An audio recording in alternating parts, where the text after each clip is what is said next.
Every time this happened, Hei Shinjo would stand firmly on the side of the wronged party.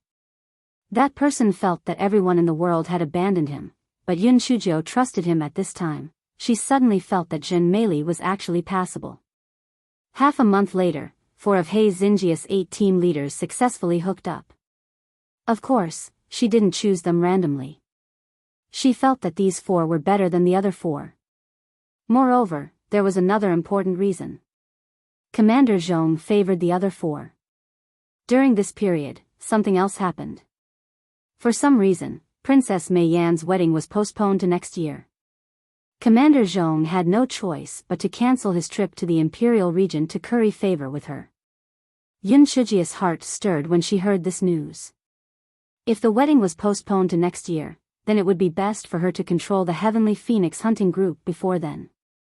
It would be best if she could also control the Divine Dragon hunting group in her hands. This way, she could use the introduction of the Rippling Flower to enter the Imperial region and then wait for an opportunity to make a move. Logically speaking, the difficulty of succeeding in this matter was extremely high. However, Yun Shujo discovered that the 4 squad leaders were very dissatisfied with Commander Zhong through her private contact with them. Regiment Commander Zhong was a greedy and petty person. Hence, the 4 of them grumbled a lot in private.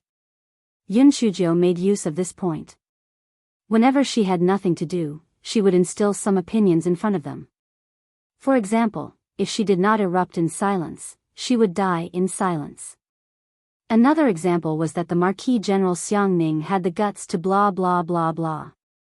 After saying it a few times, these people had some ideas. That's right, Regiment Commander Zhong was merely 1 level higher than them in terms of elemental energy. Why did he have to order them around? What right did they have to suffer his cowardice? Yun Shujo was very satisfied with the results of her labor. However, there was a crucial problem now. Her elemental energy was too low.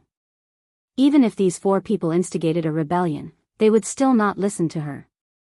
Although she could control them with poison and let 2 ZG deal with them, it was best to make them accept it wholeheartedly. Rho Alpha D Alpha and new jade slip she obtained last time had long been used up by her. The main reason was that she had to raise 4 foodies, Big Brick, Go Weiba, Great Void Mirror, and Black Bead. It would be a ghost if her cultivation speed could go up. On this day, Regiment Commander Zhong sent someone to call Yun Shujo over. When Yun Shujo arrived, she discovered that there was still an old man with triangular eyes in the room. San Jiaoyan. Yun Shujo was puzzled. This man was not from the Heavenly Phoenix hunting group. Who was he? Why was Commander Zhong looking for her? Moreover, Commander Zhong seemed to be very happy. After Yun Shujo greeted him, Commander Zhong introduced, Commander Zhen, this is Senior Meng from the Imperial region. Senior Meng, this is the Commander Zhen from the 9th squad that I told you about. Yun Shujo was even more puzzled. He was from the Imperial region? Occasionally, people from the Imperial region would come over to do business. Could this person be doing business? However, if he was doing business, why did he come to the Heavenly Phoenix hunting squad? San Jiaoyan smiled and said, "What senior? I'm just an errand boy for the boss. You can call me Manager Meng." Yun Shujo said a few polite words and then took her seat. Captain Zhong said with a smile, "Captain Zhen, Manager Meng has been asked by their manager to hunt a few live iron-armored ghost crocodiles. But because he has never been to Ghost Abyss, he wants to hire people from our Primordial Phoenix hunting group to help lead the way. I think you've been there last time, so you're the best candidate. What do you think?" When Yun Shujo heard this, she said with some doubt, "Regiment Commander, the Ghost Abyss is in the territory of the Divine Dragon hunting group. Why didn't Manager Meng entrust the people of the Divine Dragon hunting group to him? Why did he look for our Heavenly Phoenix hunting group instead?" Manager Meng said with some embarrassment. This old man interjected. "It's not that this old man wants to go further, but it's just that this old man and the Divine Dragon hunting group have been unhappy in the past. That's why I came to your group for help this time." Yun Shujo didn't show it on her face, but she was secretly wondering if this Manager Meng was a member of the Royal Hunting Group. That old Zhou was dead, so Manager Meng's purpose should be to ask her for clues, or to find the jade token that old Zhou used to open the prison of inheritance. Although Yun Shujiu gave old Zhou's ring to Captain Zhong, this guy had put away the good things and some important things in advance.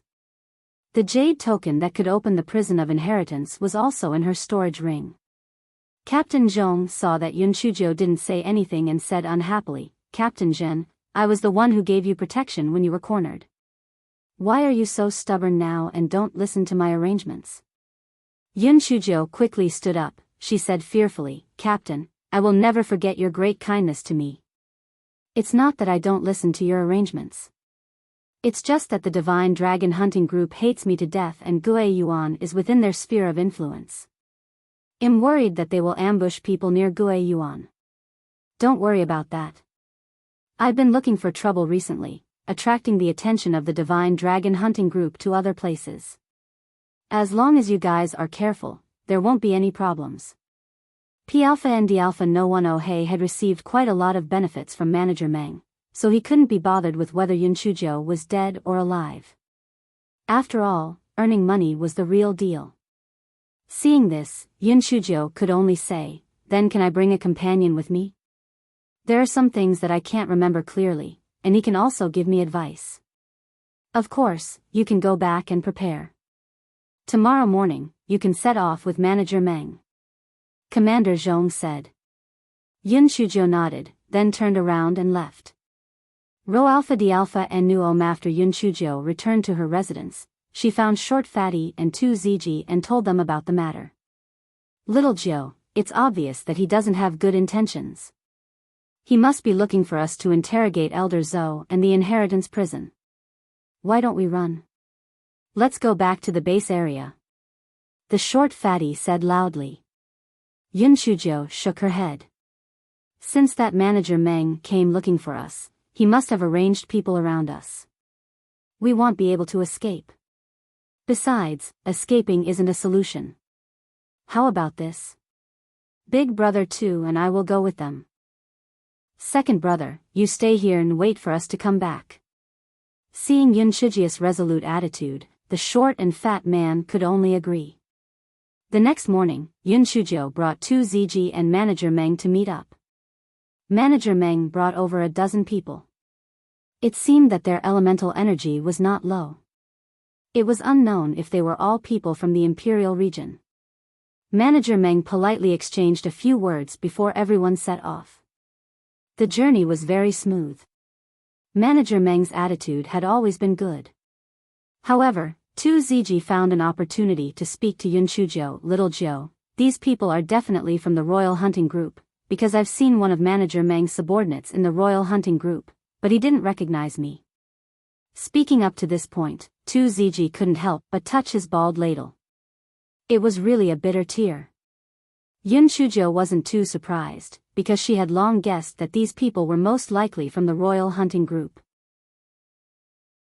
P Alpha and D Alpha No 10 Manager Meng's men easily dealt with the hunters sent by the Divine Dragon Hunting Group near the Ghost Abyss, and then lowered the rope.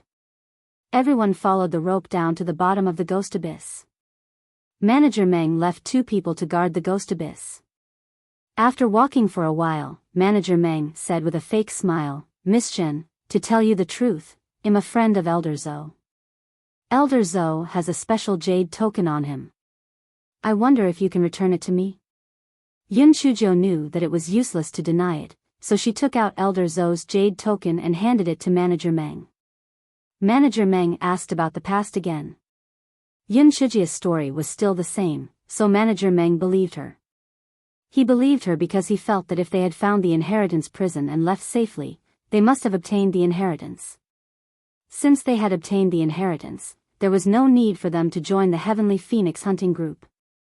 Moreover, Zhen Meili had brought nearly 200 people to join the Heavenly Phoenix Hunting Group. It was impossible for all of them to pass the Legacy Prison's test. Therefore, there was only one possibility, and that was that they hadn't found the Legacy Prison at all. He couldn't help but despise them. Zhou was really trash. He had actually been killed in such a muddle-headed manner.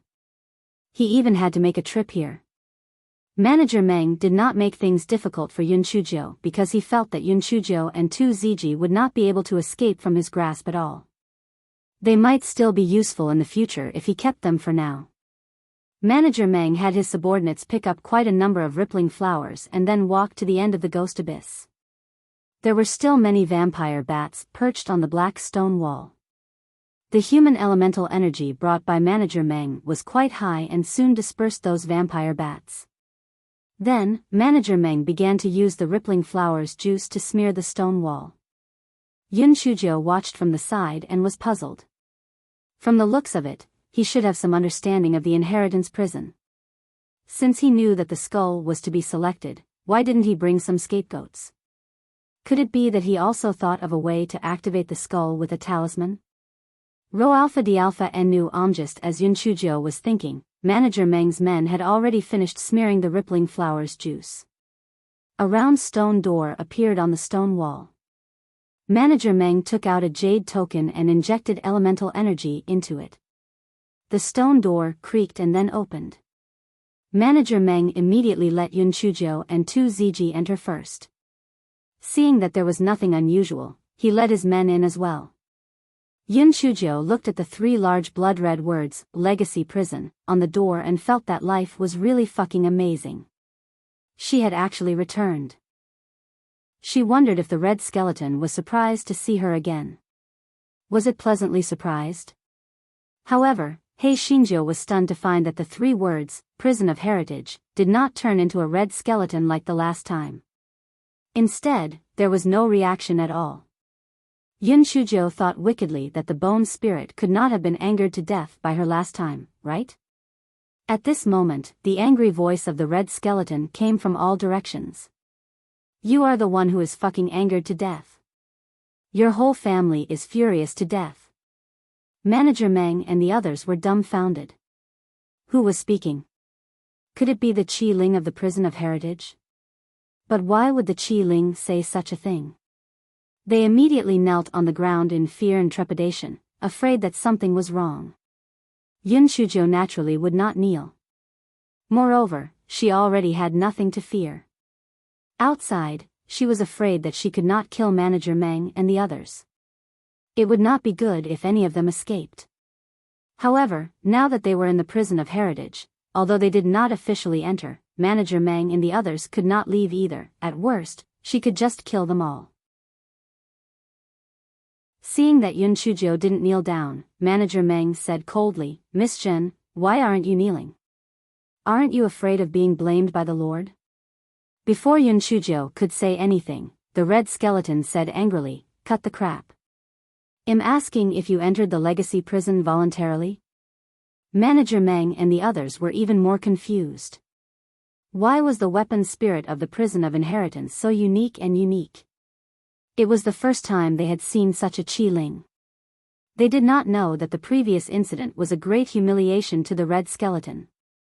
It was afraid that Yun Shujiu would make a scene, so it interrupted Manager Meng. Although Manager Meng and the others were confused, they still said, we are willing to enter the Prison of Inheritance to accept the inheritance. Yun Shujiu crossed her arms and stood at the side calmly. Although she could make a move now, she had to go in anyway. She wanted to see how Manager Meng would deal with those skulls. The red skeleton ignored Yun Shujiu and Tu Ziji as if it didn't see them kneeling. A red light flashed in front of everyone. When they regained their sight, they had already arrived at the first level of the inheritance prison. A familiar smell and a familiar formula. Yun Shujiu's eyes could not help but light up as she looked at those floating skulls. The red skeleton was most likely afraid that Yun Shujiu would smash those skulls like golden eggs again. It said darkly, I'll choose 10 skulls and activate them with elemental energy. After selecting 10 skulls and activating them with elemental energy, you'll be able to enter the next level. However, because that stinky girl and the bald lady beside her did not kneel just now, they don't have the qualifications to pluck the skulls. The red skeleton felt that it was simply too clever. This time, let's see how that stinky girl will harm its skulls. Manager Meng was deeply convinced by the red skeleton's words. He said to Yun Shujiu, you guys just stand aside and watch. Don't act rashly, or else I'll kill you. Yun Shujo smiled lightly and said, don't worry. We are both people who cherish our lives. We won't act rashly. Rho Alpha D Alpha and new manager Meng felt that Yun Shujia's smile was somewhat meaningful. However, his mind was currently focused on the inheritance prison, so he didn't think too much about it. He commanded his subordinates to take out 10 skulls. He took out one of the skulls and placed it in the empty space. Then, he released an origin beast that looked like a saber-toothed gopher. The origin beast came close to the skull and placed its claws on the skull. After a loud sound, the origin beast was blasted into dust. Yun Shujo suddenly realized that he had used an origin beast to replace a human. However, she did not know how he controlled the origin beast. Did he use medicine or beast taming techniques? P Alpha and D Alpha no one the red skeleton was so angry that it was twitching.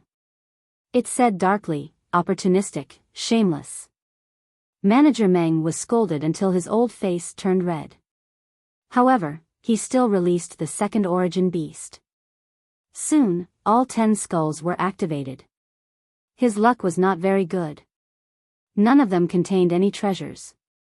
They were all killer moves. Although the red skeleton was not happy, the rules were limited, so they could only teleport everyone to the second level. They were currently in a wilderness. The ground was covered in white bones. In the distance, they could vaguely see a blood-red river, which made people shudder. As Yun Shujo had come to the second level last time, she was not interested. She was thinking about how to quickly kill Manager Meng and the others. After all, the time on each level was limited, so they had to finish the battle quickly. At this moment, the red skeleton said, don't take the skulls first. I will give you an hour. You have to kill that stinky girl and bald lady first. Otherwise, you can forget about getting the inheritance. The red skeleton felt that he was too damn smart. He finally thought of a good idea of using someone else to kill her. The stinky girl was dead for sure. Although Manager Meng didn't know why the red skeleton gave such an order, he didn't dare to disobey it. Besides, these two people were no longer of any use to him. He could kill them if he wanted to. Thus, Manager Meng said coldly, sorry, Captain Zhen. Since the Lord has something to say, we can only send you on your way. The red skeleton impatiently roared, what are you waiting for? Hurry up and attack together. Although Manager Meng was a little stunned by the roar, he still waved his hand and ordered the 10 people behind him to attack Yun Shujo and 2 Ziji. P Alpha and D Alpha no one the corners of Yun Shujia's mouth curled up. She was originally worried that she didn't have enough time to deal with these people, but the red skeleton jumped out to help. How cute. Big brother too, go and wait at the side. I'll take care of them. Yun Shujo said with a smile. 2 Ziji knew that this guy was a pervert. He would only be a hindrance if he was here, so he quickly jumped out. Those people wanted to chase after her, but they saw Yun Shujo give them a sinister smile, and then threw the ghost talismans in her hands upwards. The floating skulls above were all activated by the ghost talismans with elemental energy, and the sounds of cracking, dripping, and screaming instantly interweaved. Before those people died, they only had one thought. Was this ugly freak crazy? She was also within the attack range of those skulls. Was she planning to die together with them? Their thoughts finally stopped there because they were either blown to smithereens or transported to the distant river of blood and turned into blood. In the distance, 2 Ziji shivered. Pervert, too perverted. She actually thought of such a brutal method. Not to mention 10 people, even 100 people would not be able to withstand such a brutal fighting method of hers. Rho Alpha D Alpha and new manager Meng could not believe his eyes. That ugly freak actually had so many ghost talismans in his hands. Moreover, he had chosen to die together. It was normal for Manager Meng to think so. After all, those ghost talismans had activated several skulls. No one would be able to survive within the attack range. Manager Meng was stunned for a moment. Then, a trace of luck and joy welled up in his heart. Fortunately, he did not go forward. Otherwise, he would have lost his life. The joy was that no matter what, that ugly freak was already dead. The remaining person was nothing to be afraid of. He only needed to kill him again and the inheritance of the prison of inheritance would be his. However, in the next moment, he sat on the ground in disbelief. She was not dead? A person crawled out from under the thick white bones and bared his little white teeth at him. Manager Meng, they are already dead. Is there still any meaning in your life? Go down and accompany them. This time, not to mention Manager Meng, even the red skeleton felt that there was something wrong with its eyes. How was it possible? She was still alive?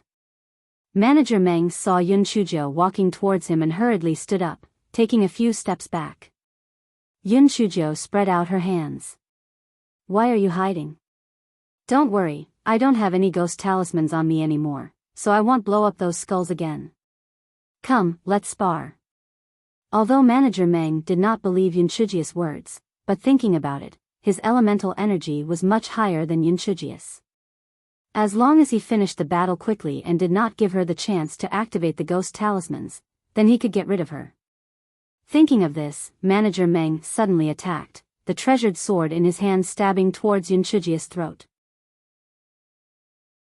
Yun Shujiu did not know whether she did not react or was scared silly. In short, she did not dodge. She stood there foolishly and was stabbed in the throat by the sword.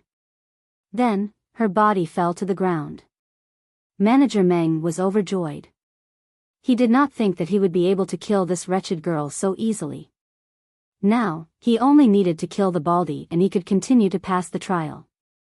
The red skeleton also never thought that Yun Shujiu would actually be killed so easily. It was happy, but at the same time, there was also a hint of disbelief. She actually died just like that?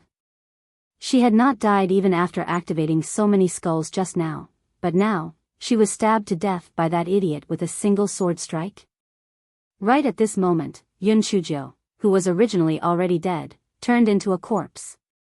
She leaped forward, the treasured sword in her hand stabbing towards the still proud Manager Meng. Even in his dreams, Manager Meng never thought that a dead person could be resurrected. However, his elemental energy was much higher than Yun Shujiu's. Even when he was caught off guard, he still managed to avoid the vital parts and only suffered minor injuries. You're not dead? Impossible. I've clearly cut off your throat. Manager Meng said in disbelief. Yun Shujiu bared her little white teeth. I'm already dead. I'm a ghost now. As he spoke, he even mimicked a zombie and jumped a few times. In the distance, 2ZG's eyes twitched. At this point in time, he was still in such a leisurely mood. He was also convinced.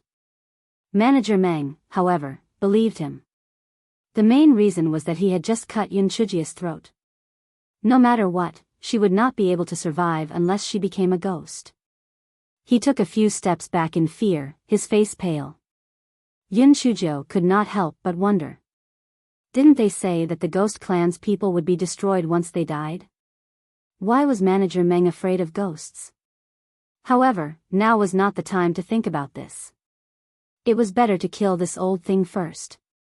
Thinking of this, Yun Shujiu stabbed Manager Meng again. Although Manager Meng was very panicked, she gritted her teeth. Regardless of whether she was a human or a ghost, she could not wait to die. Therefore, she started to fight with Yun Shujiu. Rho Alpha D Alpha and Nu Om at this moment, 2ZG also rushed over and joined hands with Yun Shujiu to deal with Manager Meng. Rho Alpha D Alpha and Nu Omalthaw, the ghost talisman, was drawn by herself. The talisman paper was also very expensive. Moreover, if there was a treasure inside the exploded skull, wouldn't it be a waste? Manager Meng discovered that 2ZG had actually hidden his origin energy. He said in a flustered manner, You are also from the Imperial region? 2ZG pretended not to hear him and instead increased his offensive. Seeing that the red skeleton was about to give her an hour, Yun Shujiu directly pounced onto Manager Meng's treasured sword. Manager Meng was simply dumbfounded. How had he ever seen him collide with a treasured sword before? Wasn't this suicide? However, just as he was in a daze, 2ZG's treasured sword pierced his throat. Manager Meng knew that he couldn't live anymore. A thought flashed through his mind. Although he couldn't live anymore, that ugly freak was also dead, right? In the end, Manager Meng's eyes widened and he died with great doubt. That was because, before he died, he saw Yun Shuzhou calmly pull the sword out of her body. She was still alive and kicking. She was not human. Yun Shuzhou kept Manager Meng and the storage rings of those people. Then, she instructed 2ZG to help her remove the skulls. Last time, she did not get anything good. This time, she might be lucky. 2ZG looked at Yun Shuzhou, who was busy activating the skulls. He could not help but wonder why the red skeleton did not move. He did not know that the red skeleton was shocked by Yun Shuzhou's perversion. Yun Shuzhou was lucky that she did not die when the skulls were activated. However, her throat was cut and her lower abdomen was stabbed. Logically, she should have died a long time ago. However, she was still alive and kicking. How was this possible? When the red skeleton came back to its senses, the skull on the second layer had almost been destroyed by He Xinjiu. The red skeleton grumbled, "How insincere. I've blown up so many things, but I haven't found any treasures at all. Isn't this a scam? Fortunately, these ghost talismans are the property of my family, or I would have suffered a great loss." The red skeleton was half dead from anger, but it was still really curious, so it asked, "Stupid girl, why aren't you dead?" Yun Shuzhou rolled her eyes. "Are you stupid? It's better to stay alive than to die. Why do I have to die? If you want to die, you can die yourself." Rho Alpha D Alpha and Nu Omid didn't mean that at all, but it wanted to ask her why she didn't die even after being stabbed in the vital parts. This stupid girl was deliberately trying to argue. At this moment, Yun Shuzhou activated the last skull on the second level. Seeing that it was not a treasure, she said impatiently, "You too, let's go. Bone Spirit, there's nothing else to play on the second level. Hurry up and teleport me to another level to play." The red skeleton looked at the empty second level. It wanted to strangle Yun Shuzhou to death. However, as the weapon spirit, its combat strength was too weak.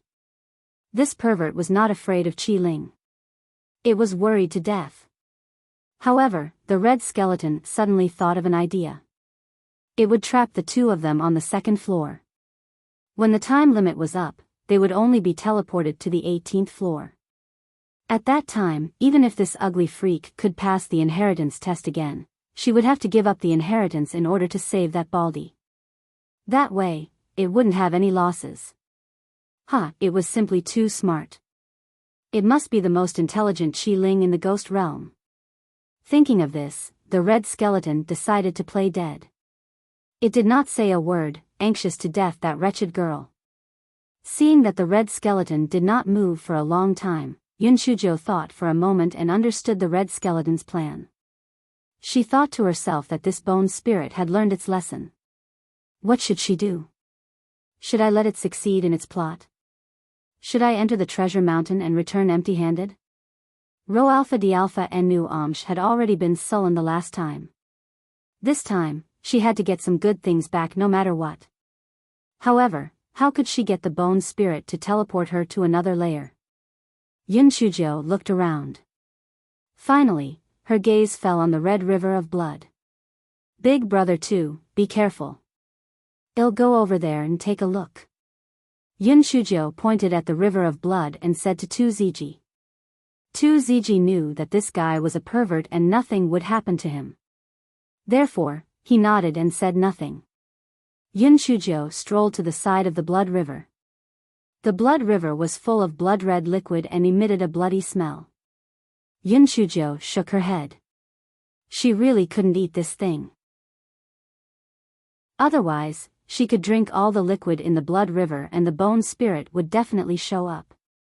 80% of Guai Chao had some moral integrity now, so she did not clamor for Yun Shuzhou to drink the liquid.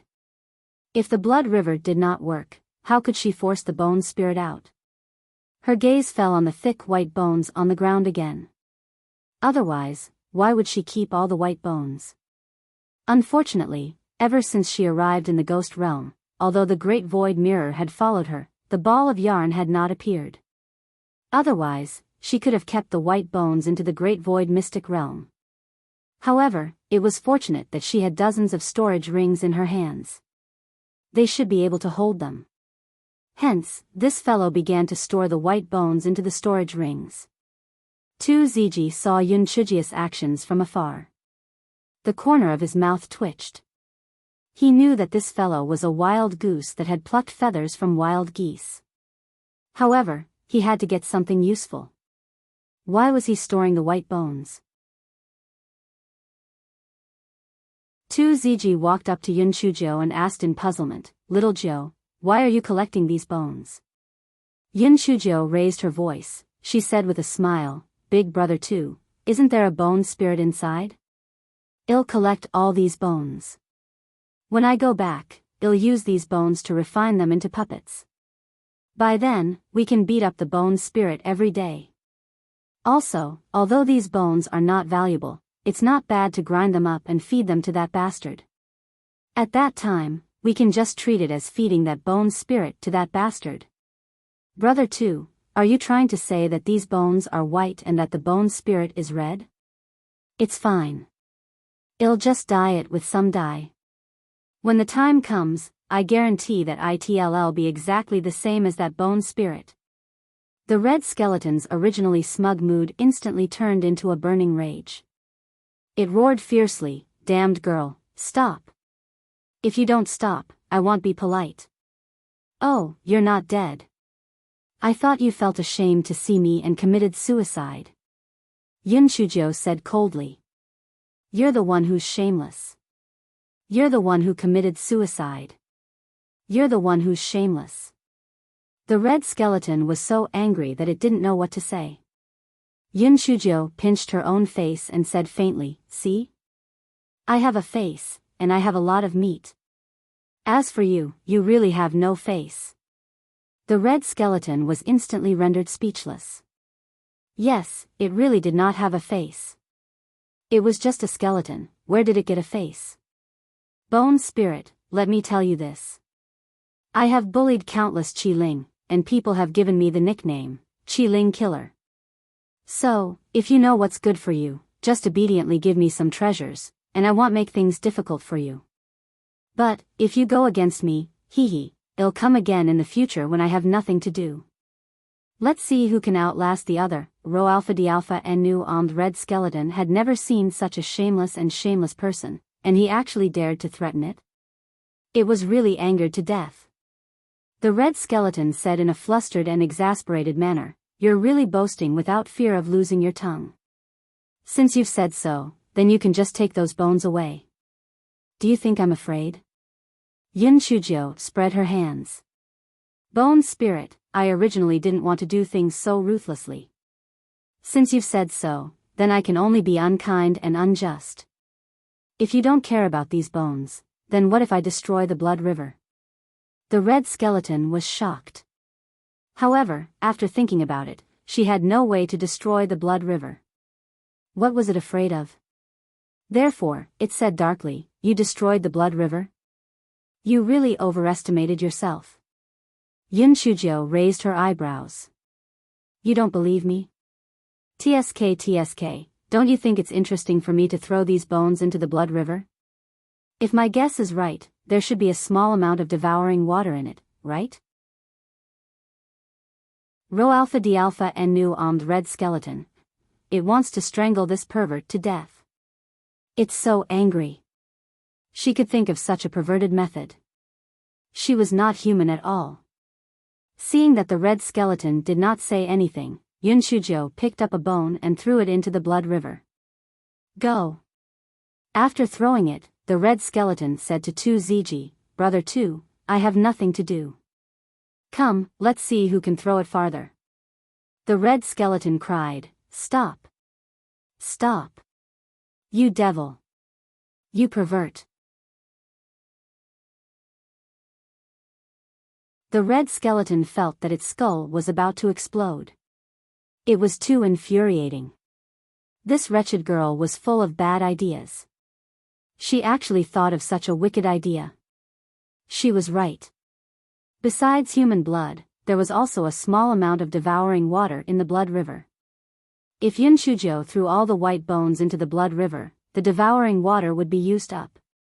Then, it would no longer have any tricks to threaten people. Yunchujo smiled and threw another piece of bone into the blood river. She said, "Cut the crap. Either give me the treasure or teleport me to another floor. Otherwise, I'll keep throwing it away."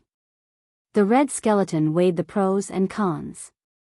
If she was sent to another floor, perhaps this stupid girl would come up with a more insidious way. Why not give her something to brush her off?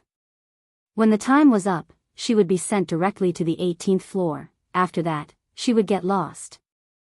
Thinking of this, the red skeleton snorted coldly and said, "All right, then I'll give you some good things. However, I'm not afraid of you. I just think that you're too ugly." Before the red skeleton could finish speaking, Yunchujo threw a sack of white bones into the river of blood. P alpha D alpha no one Ota ZG almost laughed out loud. With little Joe's looks, it would be against his heart for the red skeleton to say that she was good-looking. Yunchujo clapped her hands and said, "Stop talking nonsense, take out the things. Don't take out the junk or it's an eyesore, or I'll throw it into the river." The red skeleton was so angry that it fell apart again. How could there be such a shameless person in this world? It really wanted to cry. There was no other way. The red skeleton painfully gave Yunchujo a few origin tools and a few bottles of medicinal pills. Rho Alpha D Alpha and Nu Omi Yunchujo saw that the grade of the origin tools and medicinal pills were not low, so she lazily said, "Although it's a little low, it's still passable." "Forget it, I'm the most soft-hearted person. I won't lower myself to your level." Red skeleton, soft-hearted? It doesn't exist. What a black-hearted girl she is. Black as hell. The dark, sunless kind. The red skull racked his brains and finally came up with what he considered to be a very vicious solution. It picked a set of the most difficult inheritance test. It is certain that Yunchujo will not pass the test. If you don't pass the test, you'll be killed. That's the power of the formation. She's dead. However, when it thought about how Yunchujo did not die even after her throat was cut, it felt a little uncertain. However, wasn't there still that Baldy? Even if it could not kill the smelly girl, it would make her regret the death of her companion. The more the red skeleton thought about it, the more excited it became. It felt that time was passing too slowly. The red skeleton endured and endured until it finally reached the time to teleport Yunchujo to the 18th level. It could not wait to teleport Yunchujo and 2ZG to the 18th level. Yunchujo and 2ZG had just regained their sight. They heard the red skeleton say proudly, "Stupid girl, this time you won't be as lucky as last time. I helped you to carefully choose the content of the inheritance test. If you fail, you will be killed." Yunchujo shivered. I'm so scared. I'm scared to death." Of course, the red skeleton knew that Yunchujo was deliberately provoking it. It snorted and started the assessment process. 10 huge ghost talismans appeared on the stone wall. The red skeleton gloated and began counting down, 10, 9, 8. Chapter 4406. Why didn't she go to heaven? The red skeleton was very proud. Didn't a ghost talisman appear last time? Did that brat remember it? This time, 10 ghost talismans appeared at once. Let's see how she remembers them. Even if she had a photographic memory, she couldn't even see 10 ghost talismans in such a short time. 2ZG's head buzzed. It was over. No matter how abnormal little Jill was, she wouldn't be able to pass the test this time.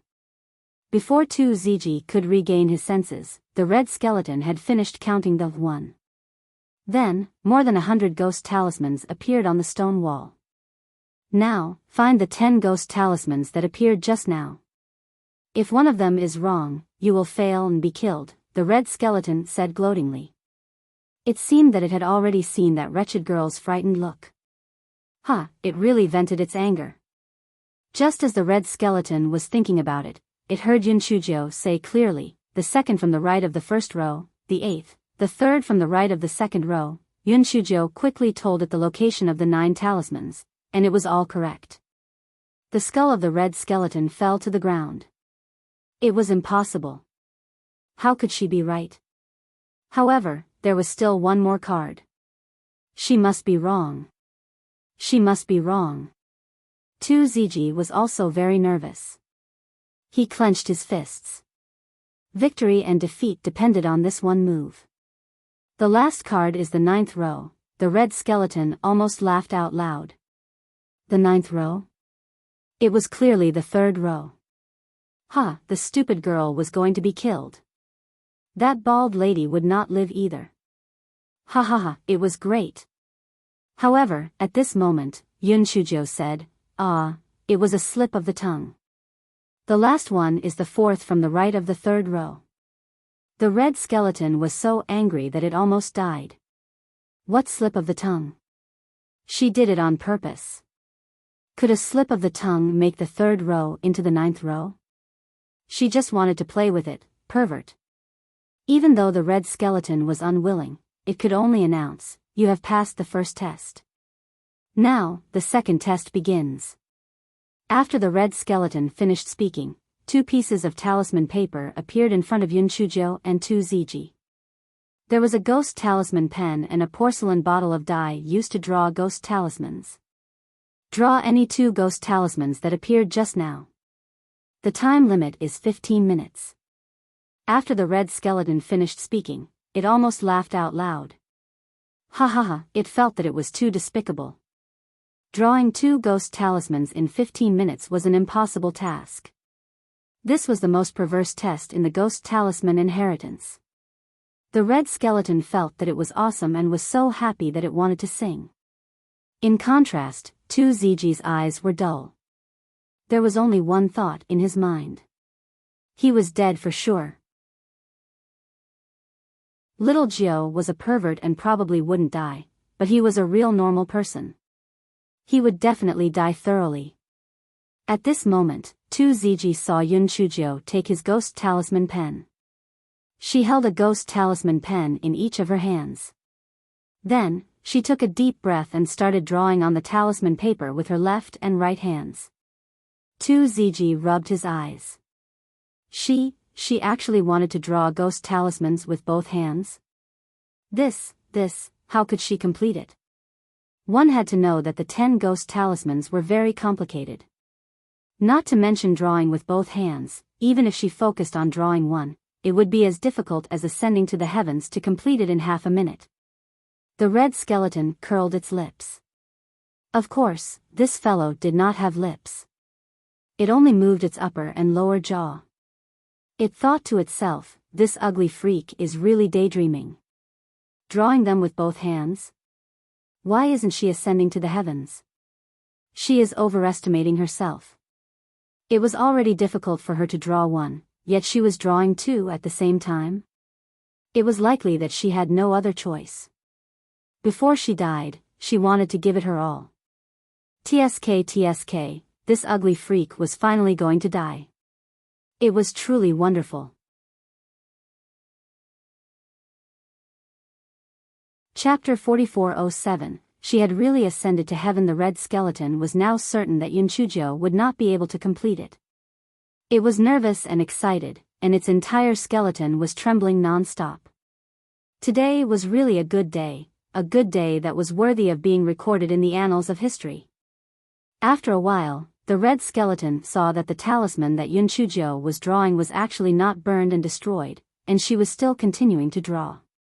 It was a little flustered, but when it thought about it, humph. That ugly monster must be drawing other ghost talismans randomly. However, this ugly monster was quite capable.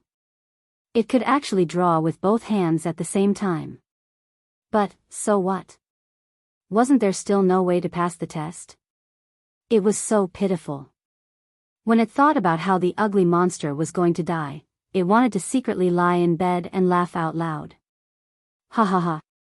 The red skeleton finally made it to the end of the competition.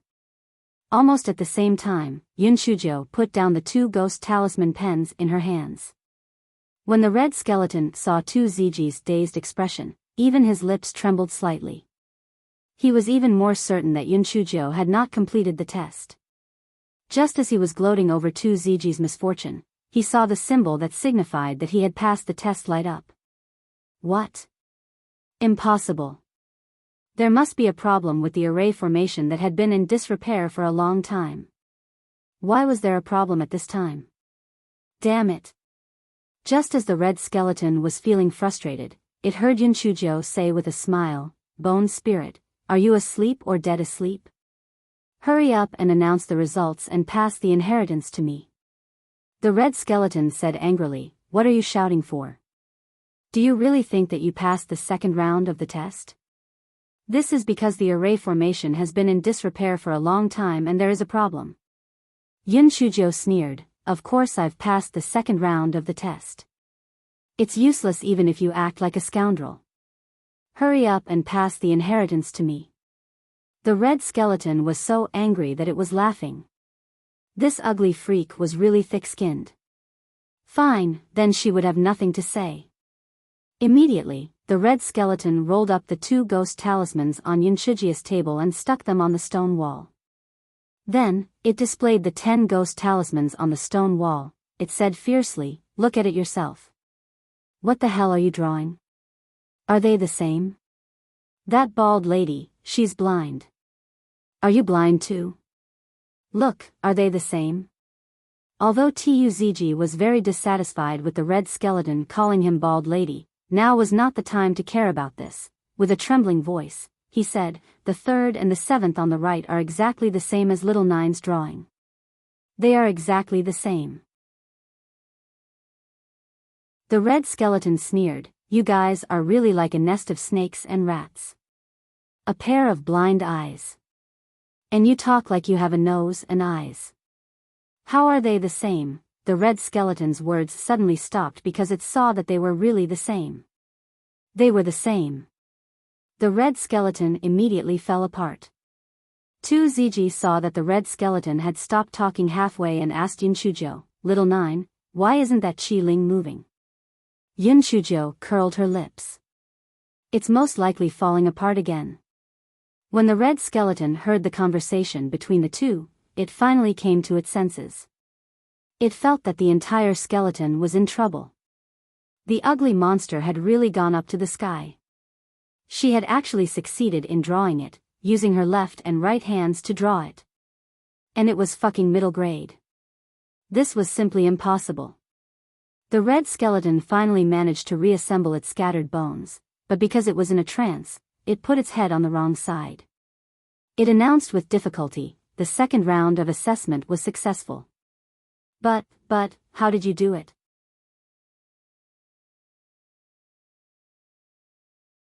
Chapter 44082 also wanted to ask the red skeleton's question.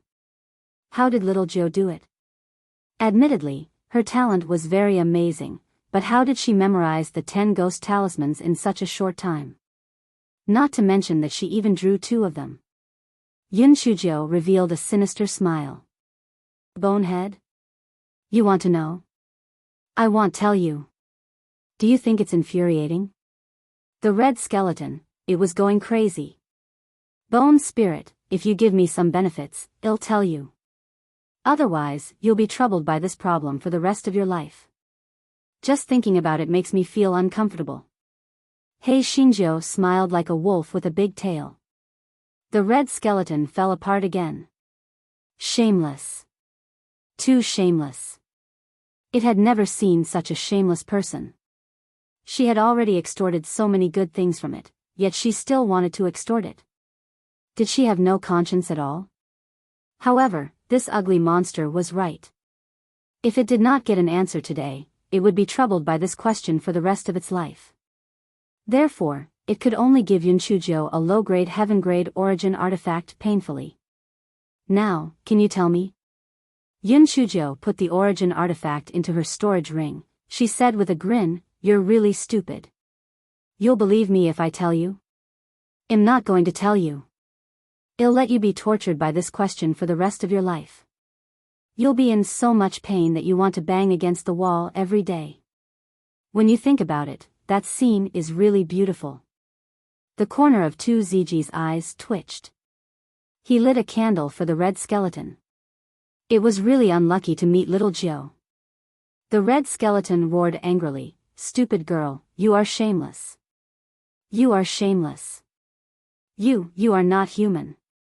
You will die a horrible death."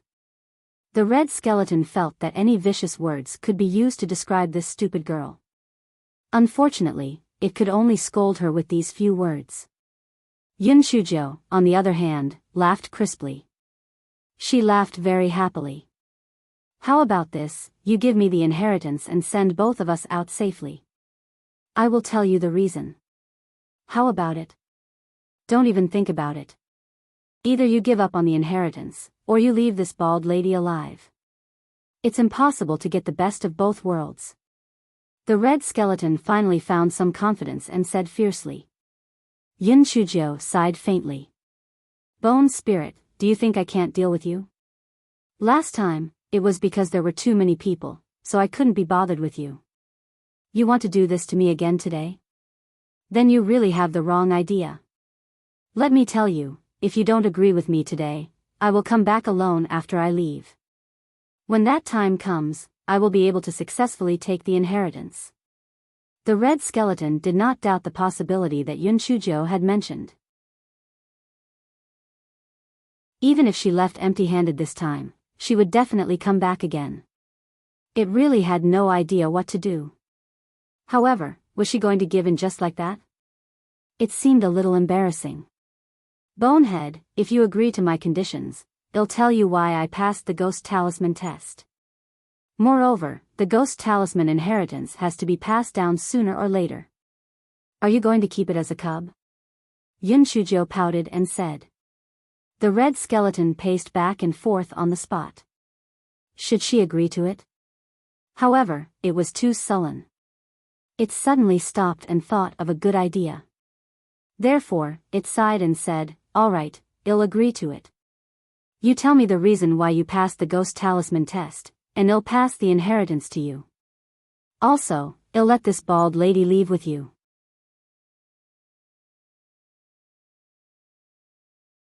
Chapter 4409, The Little Fairy Who Can't Die.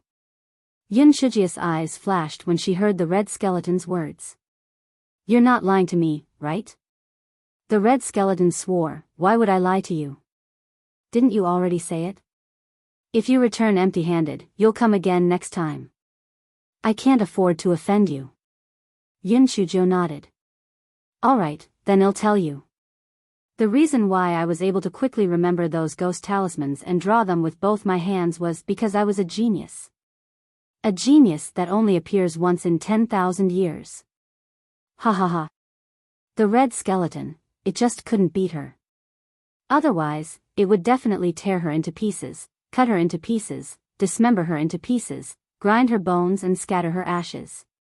While the red skeleton was fuming with anger, it heard Yun Shujo continue, "Of course, this is only one of the reasons. The most important thing is, didn't more than 100 talismans appear in the first round of the assessment last time? I remembered some of them. When I went back, I would draw them for fun when I had nothing to do. Coincidentally, many of the talismans in your assessment this time are ones that I have already practiced, so I managed to do it." 2ZG finally understood when he heard that. Even so, the talismans that appeared last time only appeared for a short while. She was really a pervert. The red skeleton was also very surprised. This ugly freak was really powerful. However, immediately after, it began to cackle and almost laughed its jawbone off. After laughing for a long time, only then did it say arrogantly, "Smelly girl, you've been tricked. Now that I know the reason why you passed the test, I'll change to another batch of ghost talismans next time. At that time, you definitely won't be able to pass and will be wiped out by the array." Ha ha ha. Do you know what this is called? This is called giving someone a taste of their own medicine. Unless you want Baldy to die, you can only give up on the inheritance. You're destined not to receive the inheritance. What's that saying again? Right, you're trying to get nothing out of it. How pitiful. The more the red skeleton spoke, the more proud it became. Just now, it was being bullied by Hei Shinjo, and now, it was being arrogant. It felt that this sense of accomplishment was 100 times better than when it tricked those ignorant fools. No, 10,000 times. It was too fucking satisfying. Too ZG sighed. He originally thought that the red skeleton was a fool, but he did not expect it to have such a mind. This time, little Gio had suffered a setback. At this moment, he heard Yunshujo chuckle. Bone Spirit, are you very proud? Do you feel happy that you lied to me? Of course, darn girl, do you think you can defeat me? I was just teasing you previously. In this inheritance prison, I am the ruler. Those who enter this prison can only listen to my arrangements. Those who oppose me will not have a good ending. The red skeleton said domineeringly.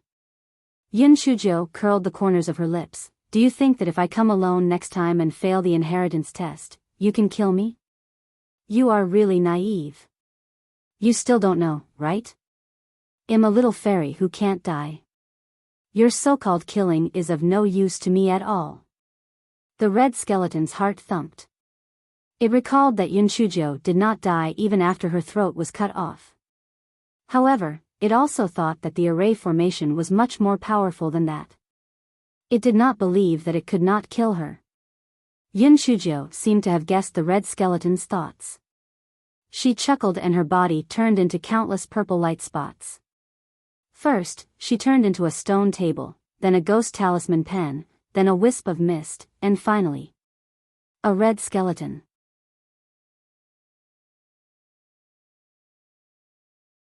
Chapter 44:10 was never to be seen again. The red skeleton looked at the red skeleton that looked exactly the same as itself and suddenly felt that its entire body, no, its entire skeleton was in bad shape. She was not a human. How could she change at will? No wonder she said that she was a little fairy that could not die. Since she could change at will, how could she die? Unless there was something that could lock her spirit, there was really nothing she could do. And although it had a lot of treasures, it coincidentally did not have anything that could lock her spirit. Yunshujo saw that the red skeleton did not say anything, and she was slightly relieved. She was also betting that if the red skeleton really had something that could lock her spirit, then she could only give up on the inheritance. Bonehead, did you see that? You still have the nerve to call me ugly just because you look like this? Hurry up and give me the inheritance, or I will come and teach you a lesson every day. The red skeleton said with a stern face but a weak heart, HMPH, it's just a small trick that can be changed at will. I'm too lazy to argue with you. Otherwise, if you activate the spirit locking formation, you will remain like this for the rest of your life. After saying that, the red skeleton wanted to rip off its own skull. Why did it feel like it was scolding itself? Yo, you are quite self-aware. I don't have time to waste with you. Hurry up and give me the inheritance, Yunshujo said lazily. The red skeleton was at its wit's end. It knew that it couldn't do anything to Yunshujo if it continued to waste time. It could only reluctantly throw Yunshujo a sheepskin scroll with the words, 1,000 talisman records, written on it. Yunshujo frowned. This is the inheritance you were talking about? The inheritance is just a lousy book. Shouldn't there be countless treasures? No matter how bad it is, there should at least be a good ghost talisman pen, right? Humph. What a greedy snake swallowing an elephant. This 1,000 talismans contains over 1,000 ghost talismans. What you see in the assessment are only low-level ghost talismans. Any high-level ghost talisman inside is worth 1,000 gold coins. The red skeleton said snappily. The ghost talismans used in the inheritance assessment had to match the elemental energy level of the person being assessed. Otherwise, the red skeleton would have long used the more difficult ghost talismans to make things difficult for Yun Shujo. Yun Shujo blinked her eyes. From what you said, it seems that this lousy book is not bad. However, since this place is called the Inheritance Prison, there shouldn't only be one type of inheritance, right? You can also release a flock of sheep. Why don't you just give me the other inheritances? No. There's nothing left. There's only one kind of inheritance in the prison of inheritance. The red skeleton was so angry that it almost fainted. It had never seen such a shameless person. That's not right. If there's only one kind of inheritance, then where did the pills and origin tools in the skull come from? Yun Shujo blinked her eyes and asked. The red skeleton immediately had a bad premonition, so it forcefully teleported Hei Shinjo and 2 Ziji out without any explanation. Yun Shujia's shout could still be vaguely heard, "Bone spirit, I will come back. I will definitely come back." The red skeleton could not help but shiver. No, it would rather spend more yuan stones to leave this place. Otherwise, that wretched girl would definitely empty the inheritance prison. Therefore, when Hei Shinjo hopped back from the swamp, she was stunned to find that the original black rock wall no longer had vampire bats. Instead, there was a row of crooked words written on it, "Ugly monster. Never again." Yun Shujo, good, very good. Bonehead, pray that you don't meet me in the future, or I will turn you into a pile of bones.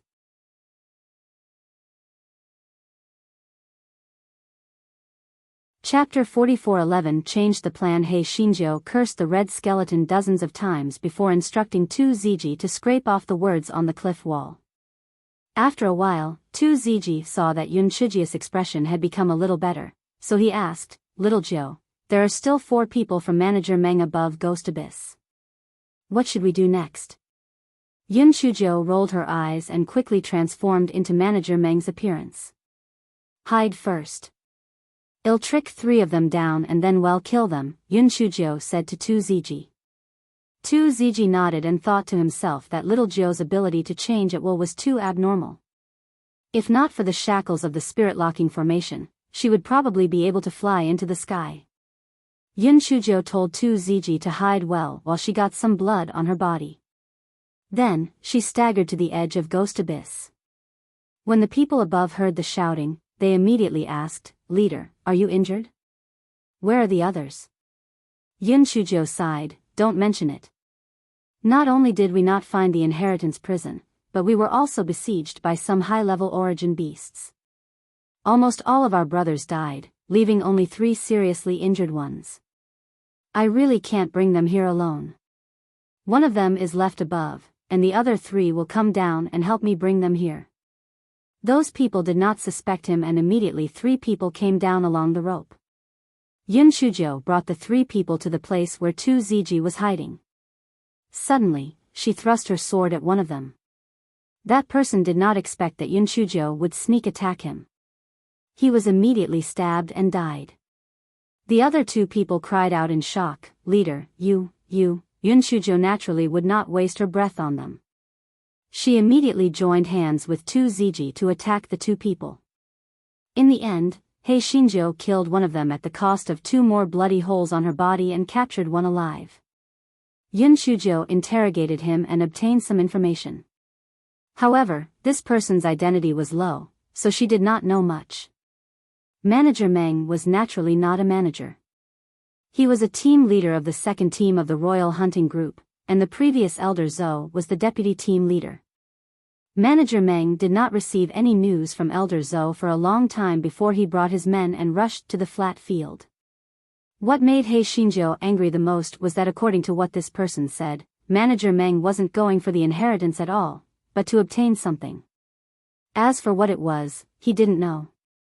Hei Shinjo secretly hated in her heart. That damned bone spirit, he really lied to her.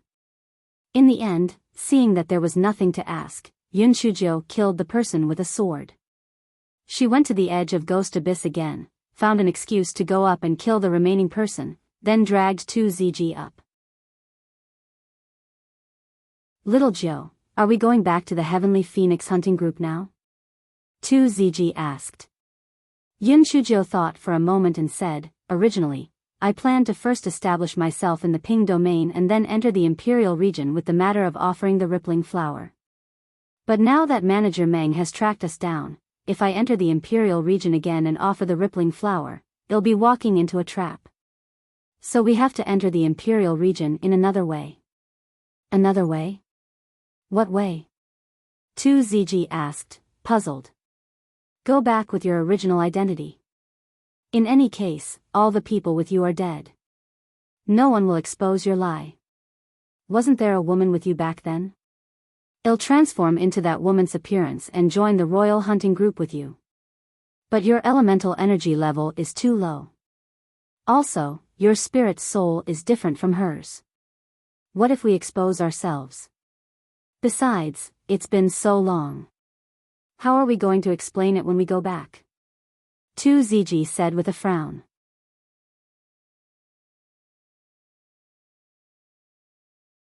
Chapter 44:12 was too thin to be human, that's easy. Just say that we were seriously injured at that time and were trapped in a place by that ancient tree.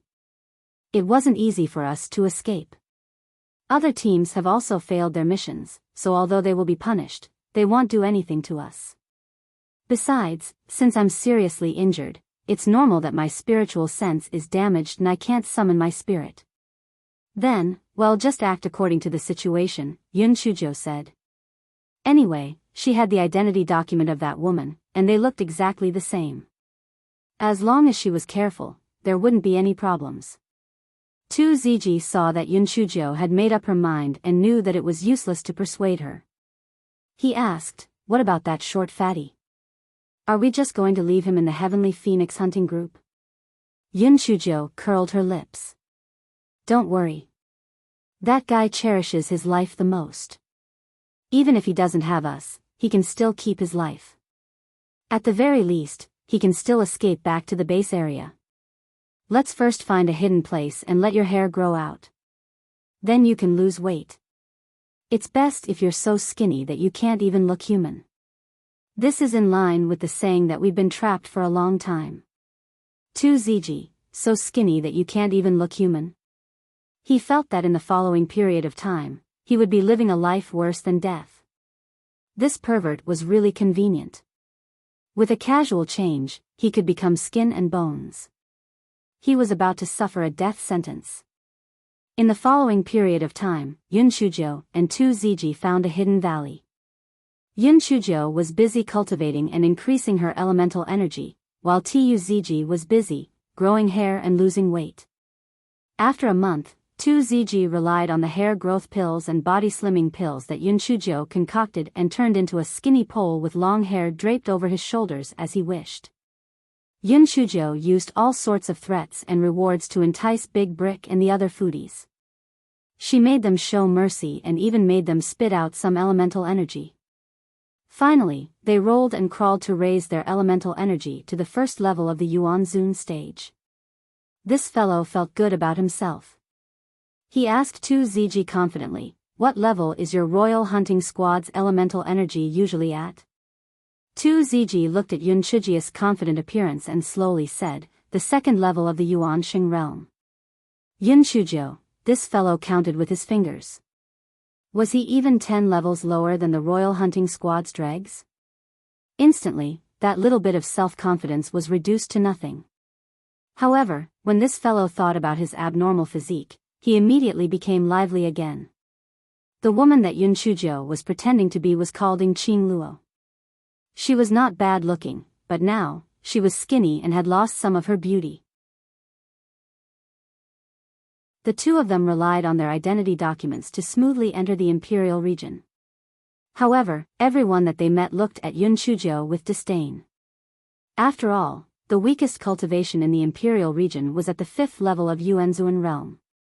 A few days later, the two of them finally arrived at the Imperial Hunting Group's headquarters. The Imperial Hunting Group's headquarters was located in the eastern suburbs of the Imperial City.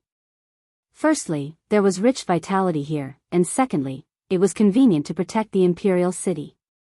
Although Yun Shujo was blind, Tu Ziji was originally a member of the Imperial Hunting Group, so he was naturally familiar with the place. After the two of them checked the identity document, they went straight to Tu Ziji's 5th Squad, 2nd Squad. As the Royal Hunting Group had a large number of people, even if there were hundreds of people in a group, it was no wonder that Old Zhou and Manager Meng could not recognize Tu Ziji. The two of them first met with Captain Luo of the 2nd Group, and then they were brought to Captain Qi of the 5th Group. Tu Ziji told him the story that Yun Shujo had taught him. He Xinjiu was very good at fabricating lies, so even after Captain Qi interrogated him for a while, he did not find any flaws.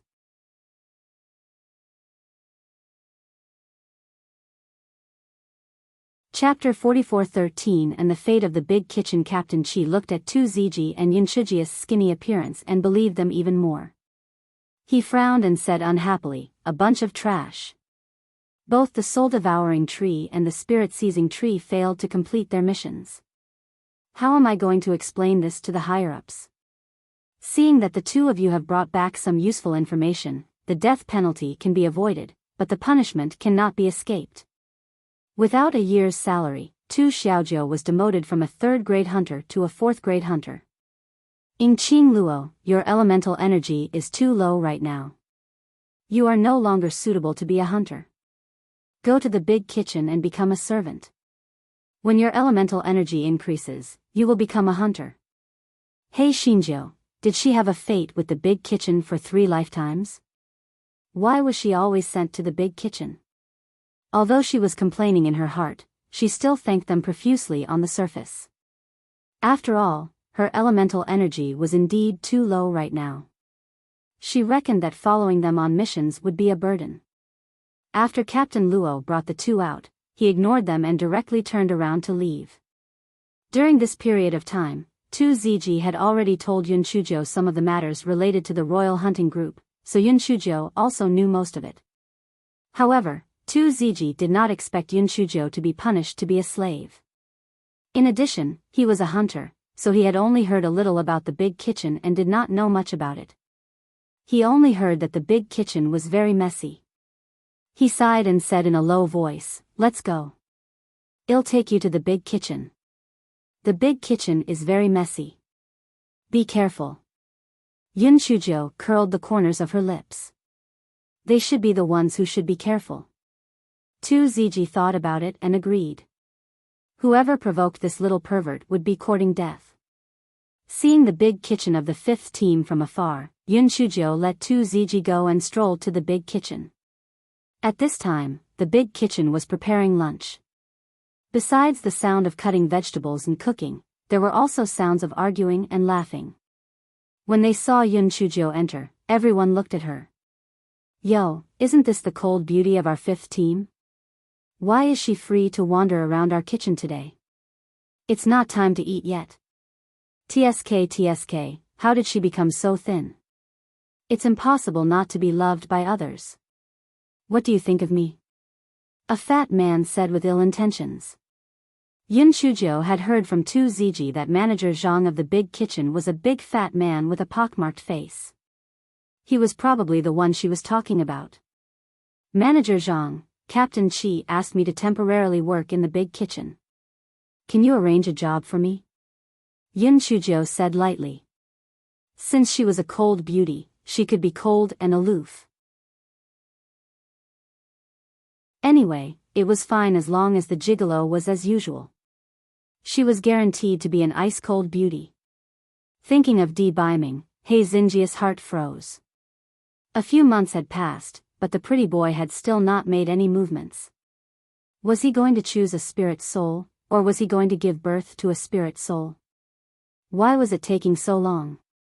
Just as she was thinking about it, she heard Manager Zhang say with an evil look on his face, "Let you work in the big kitchen? TSK, could it be that your elemental energy has decreased, so you are punished to be a servant?" The work in the big kitchen was all menial, dirty, and tiring. A delicate and beautiful woman like you couldn't do it. How about this? If you serve me well, you don't have to do any work in the future. You just need to enjoy life. Yun Shujo said indifferently, "There's no need." You'd better arrange other tasks for me.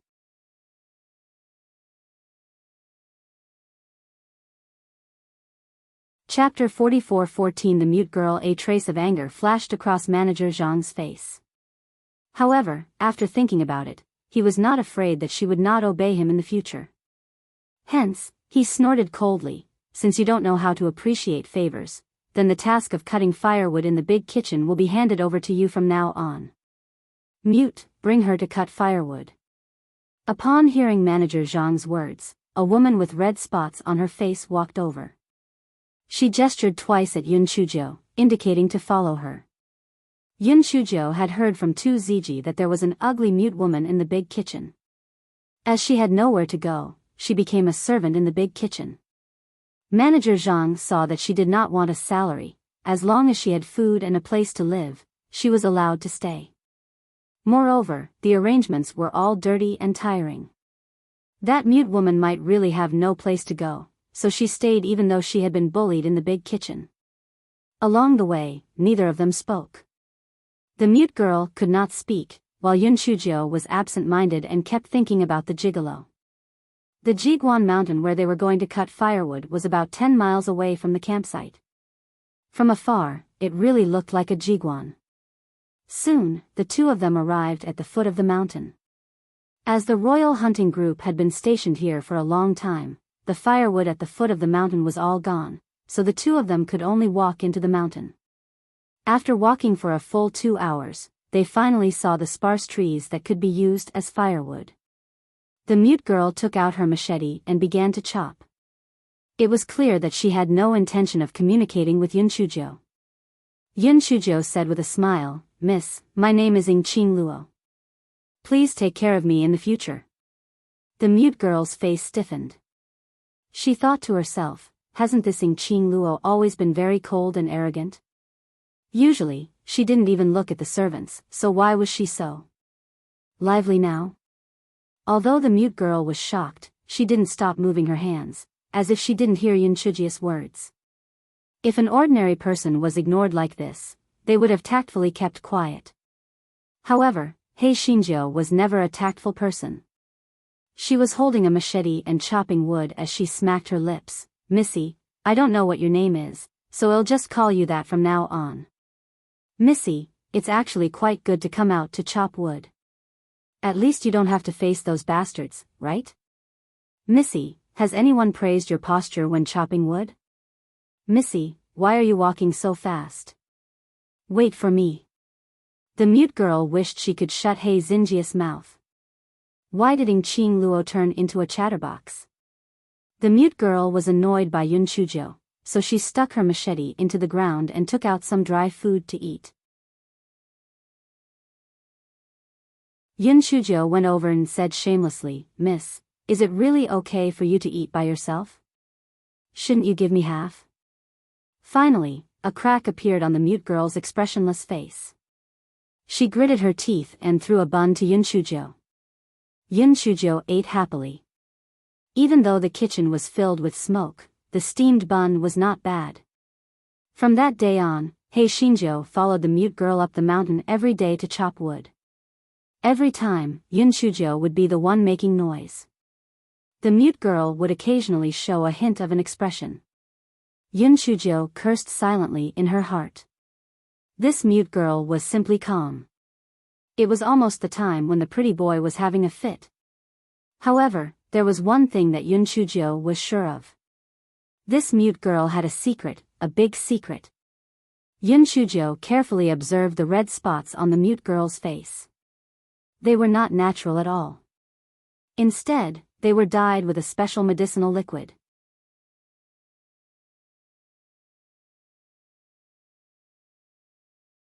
Chapter 44:15 was as lively as a rabbit if one ignored the red spots on the mute girl's face. Her appearance was extremely beautiful. It was much more beautiful than in Kinguo's body. This was not much. Perhaps she had disguised herself as ugly to protect herself. However, Yun Chuzhou discovered that the mute girl's bearing was extremely noble and elegant when she was eating. It was obvious that she came from an extraordinary background. Moreover, she suspected that the mute girl was not mute at all. Hence, the question arose. Why did she pretend to be dumb and ugly and insist on suffering in the royal hunting group's big kitchen? One had to know that even if the two of them were to chop wood together, they would still need to wait until sunset to finish. One could imagine that she had been busy until very late before she could return to the camp. While Yun Shujo was observing the mute girl was also observing her. She felt more and more that Qing Luo was different from before. She was like a completely different person. Of course, in front of everyone, she was still a cold beauty, but in front of her, she was lively, like a rabbit. Manager Zhang originally thought that if he let Yun Shujo suffer for a few days, she would obediently submit. However, seeing that 3 or 4 days had passed and she still had no intention of yielding, he could not hold himself back. On this day, Yun Shujo and the mute girl came back to chop firewood. Manager Zhang stopped Yun Shujo and said, "Qing Luo, don't go back to your residence first. Come to my tent. I have something to ask you. If you have something to say it here. If you don't say it, it'll go back." Yun Shujo said coldly. Manager Zhang was so angry that he gritted his teeth. He could not care less about pretending anymore. He said in a flustered manner, "Qing Luo, I'll tell you the truth today. I like you. You have to obey me even if you don't want to. If you don't listen obediently today, I can only use force. Your current elemental energy is only at the first layer of Yuanzun realm. I can subdue you with one finger." The others in the big kitchen were either gloating or had nothing to do with them. Only the mute girl's eyes flashed with a faint trace of worry. "How about this, Manager Zhang? Why don't we have a competition? If you lose, stay away from me. If I lose, I'll listen to your arrangements. Do you dare?" Yun Shujo said indifferently. Manager Zhang revealed a happy expression. He felt that Yun Shujo was looking for a way out for herself. In his heart, she was already planning to give in to him. The reason why he thought this way was very simple. Yun Shujo was only at the first level of Yuanzun realm, while he was at the 7th level of Yuanzun realm. There was basically no suspense in this competition. "Sure, no problem. How do you want to compete?" Manager Zhang asked impatiently. "As you know, my soul consciousness is damaged, so I can't summon my spirit soul. Therefore, neither of us is allowed to adapt to the spirit soul. Do you agree?" Yun Shujo had 10,000 ways to kill Manager Zhang silently. However, she didn't want to cause any trouble since she was new here. However, since he was courting death, she would teach him a lesson. Manager Zhang agreed without hesitation. Even if he didn't use his spirit soul, he felt that victory was within his grasp. Thus, the two of them started fighting in the open space in front of the big kitchen. Everyone thought that Manager Zhang would win without any suspense, but they didn't expect Manager Zhang to be as stupid as a pig. He was so tired that he was panting, but he didn't even touch Qing Luo's clothes. In the end, he was even kicked into the mud by Yun Shujo in a moment of carelessness. Everyone didn't dare to laugh and endured it very hard. Everyone thought to themselves, no matter what, this Qing Luo used to be a 3rd-grade hunter. Although her elemental energy was damaged now, her foundation was still there. It was still not easy to provoke her.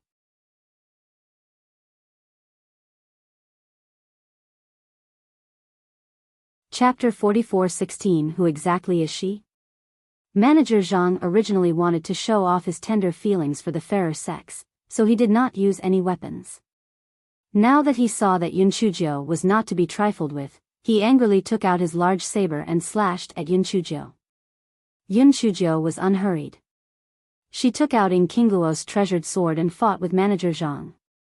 Previously, Tu Ziji had specially taught Yun Shujo the sword technique that Qing Luo usually used, so Yun Shujo was not afraid of being exposed.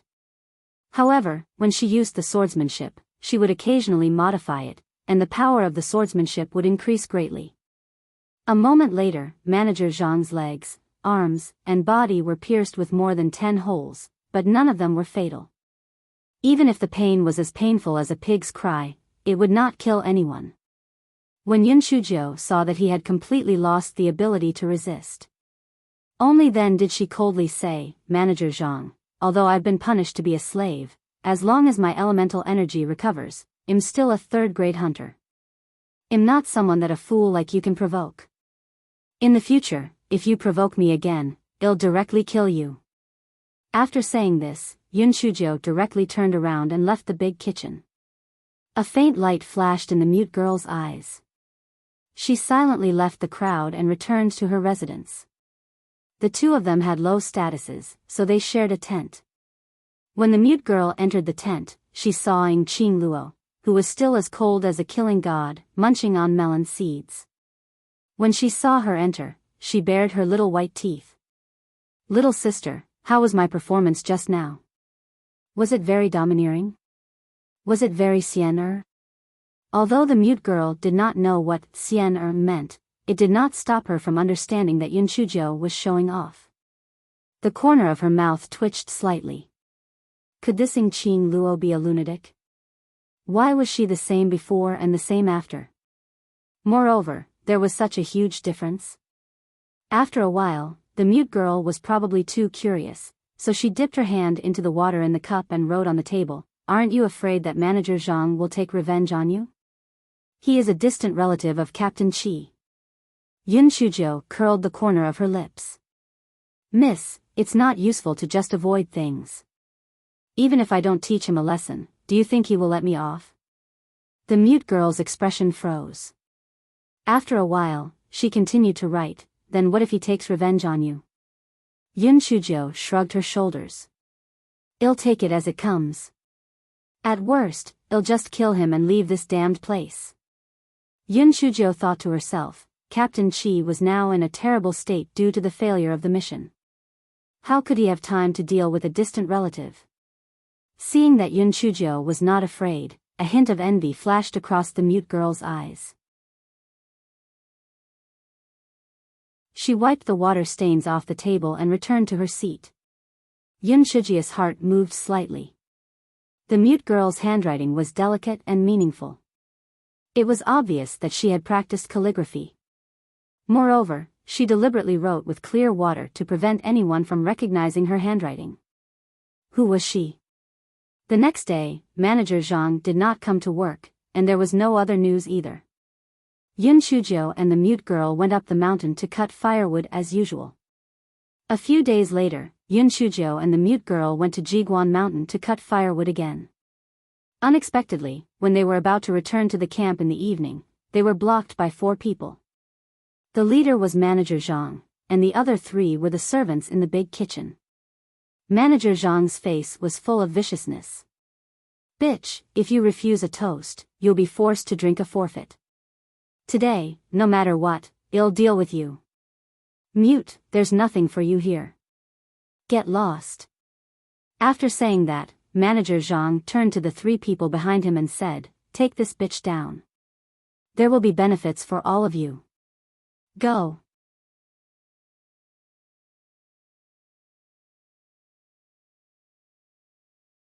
Chapter 44:17 Happy Feud. The mute girl looked at Yun Shujo worriedly, but she still quietly bypassed Manager Zhang and the others and walked down the mountain. Manager Zhang snorted in disdain, "Bitch, did you see that? Mute is so tactful. If you are as tactful as her, I promise to let you have a good life." Yun Shujo curled the corners of her lips. "Why are you talking so much nonsense? Didn't you want to kill me? Let's attack together, a group of trash." Manager Zhang said exasperatedly, "Bitch, do you still think you're the insufferably arrogant Qing Luo from back then? The 3 of you, don't just stand there, come on." The 3 servants were usually Manager Zhang's lackeys, so when they heard that, they charged towards Yun Shujo. Manager Zhang's face was filled with an evil smile. Soon, this bitch knew what would happen if she offended him. Just as he was feeling pleased with himself, he heard a gust of wind behind his ears. He hurriedly dodged to the side. Although he staggered for a moment, he managed to dodge the attack from behind. He focused his eyes and saw that it was actually the mute girl. He could not help but curse. Are you tired of living, mute? Didn't I tell you to get lost? How dare you attack me? Are you courting death? The mute girl was expressionless. The machete used to chop wood in her hand slashed at Manager Zhang once again. Manager Zhang was simply angered to death. It was fine if that slutting Qing Luo did not listen to him, but this mute who had submitted to him had actually rebelled. He was really courting death. Manager Zhang pulled out his large machete and fought with the mute girl. Manager Zhang originally thought that he would be able to kill the mute girl in a few moves. Who would have thought that even though the mute girl's elemental energy was one rank lower than his, she actually fought to a draw with him. This was because the mute girl usually kept chopping wood, while Manager Zhang lived in luxury. Regardless of whether it was experience or stamina, he wasn't a match for the mute girl. Manager Zhang was extremely flustered and exasperated. However, he thought that when those three people finished dealing with that slut, they would naturally come over to help. At that time, he would reward this mute to those three people to play with. Just as Manager Zhang was thinking, he heard a miserable cry. He used the corner of his eye to look and saw that a servant had already collapsed on the ground and died. What surprised him more was that there was a big brick on King Luo's head. Didn't they say that King Luo's spiritual sense was damaged and she couldn't summon a spirit soul? Why did she summon it again? Besides, King Luo's spirit soul was a spirit crane. How did it turn into a big brick?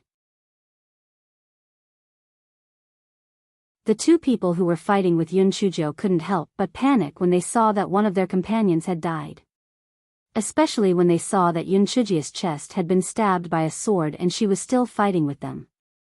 How was this possible? If it were an ordinary person who had been stabbed in the chest, not to mention fighting, they would probably lose their lives. How could she be fine? Yun Shujiu did not have the time to waste with them. Very quickly, she killed the two men at the cost of a few more holes in her body. Then, she walked to Manager Zhang, who was fighting with the mute girl. Manager Zhang looked at Yun Shujiu, who was like a god of death, and his legs suddenly felt weak. He said, You can't kill me. If you kill me, the captain will not let you go. Yun Shujiu laughed lightly, You still talk so much nonsense on your deathbed. Shut up. She immediately joined hands with the mute girl and killed Manager Zhang. Yun Shujiu put the 4 corpses into her storage ring and then looked at the mute girl with a smile. Little sister, I knew you wouldn't ignore me. Isn't this feeling of gratitude and revenge wonderful?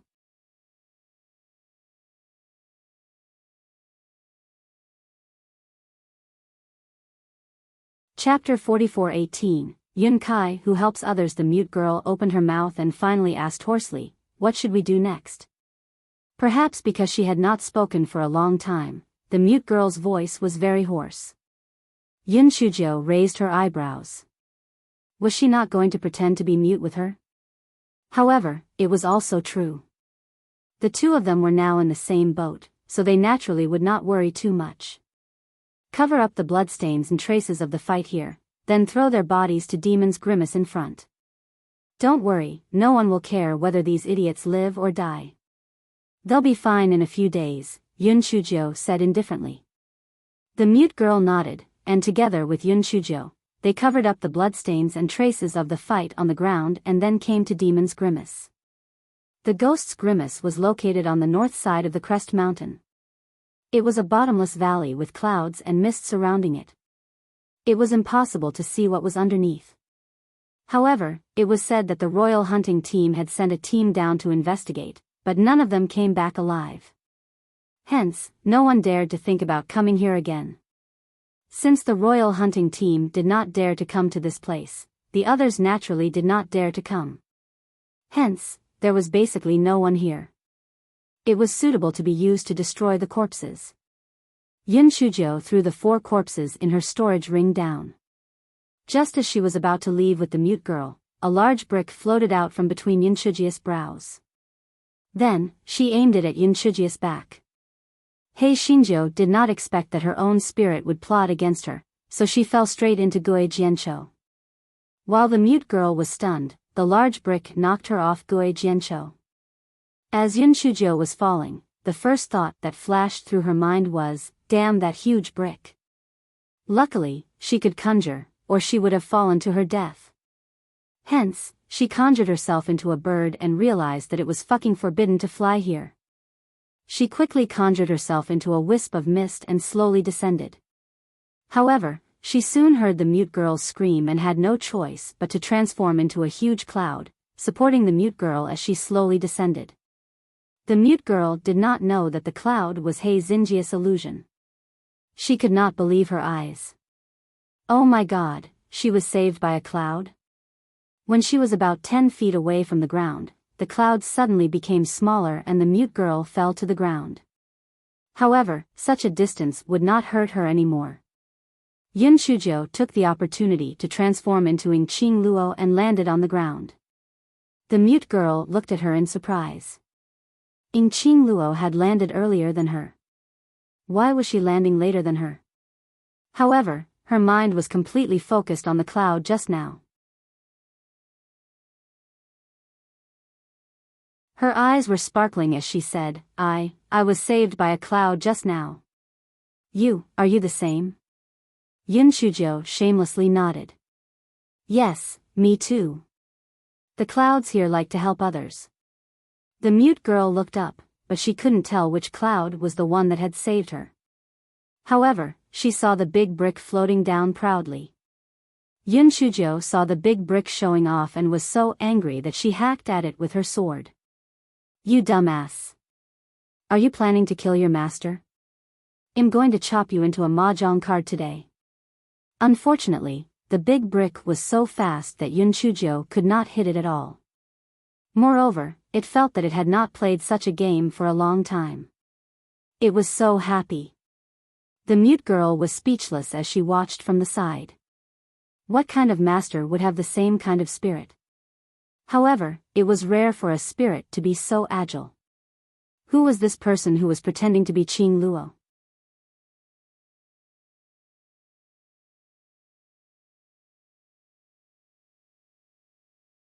Chapter 44:19 The identity of the mute girl. Although the mute girl was very curious about Yun Shujiu's identity, she did not inquire about it. Instead, she looked at the surrounding environment. The 4 corpses that they had thrown down earlier had already been smashed into pieces. Other than that, there were also some scattered bones on the ground. Some were human, and some were origin beasts. Other than that, there was nothing unusual about it. It seemed that it was no different from other valleys. However, she knew that this was just a facade.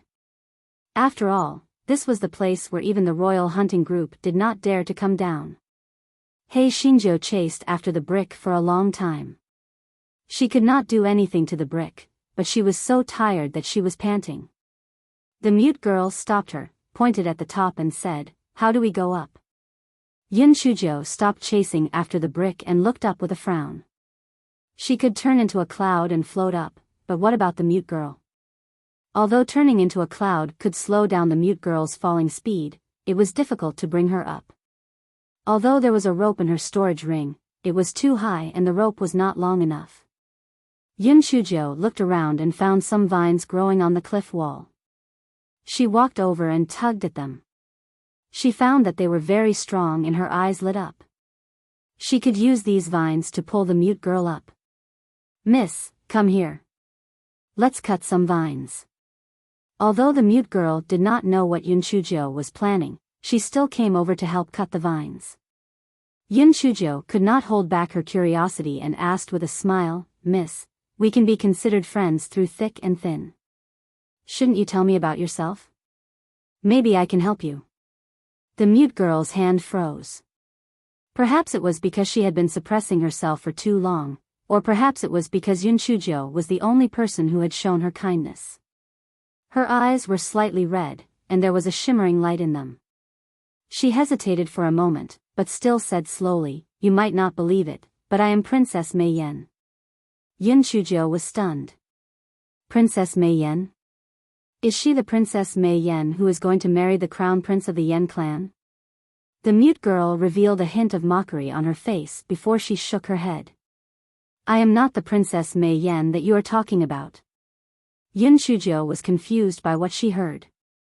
What did she mean? The mute girl's expression was very complicated at this moment. There was resentment, helplessness, and a hint of confusion. She said in a hoarse voice, do you know? Although my mother passed away after giving birth to me, I have been doted on by my father ever since I was young. Among the many princes and princesses, no one has a higher status than me. My father even gave me the royal hunting group. When the mute girl said this, she had a faint smile on her face. It was obvious that she was thinking of those carefree times. However, hatred suddenly burst out from her eyes. I always thought that I was very happy. How would I know that these so-called happiness were just cruel cloths to cover up the shame? When the mute girl said this, she started to sob softly. Then, her cries became louder and louder until they finally turned into bawling. Yun Shujo did not try to persuade her. Sometimes, it was a good thing to be able to cry. However, she was afraid that if she could not even cry, her heart would really die. After a while, the mute girl regained her composure and said in an even more hoarse voice, I suppose you have also heard of Princess Mei Yan? Yun Shujo nodded. Is she that shameless Princess Mei Yan who pestered the Lord relentlessly? Oh right, since you are the princess of the royal family, you must know the cause of her death. Did she really die for love? Why do I not believe it?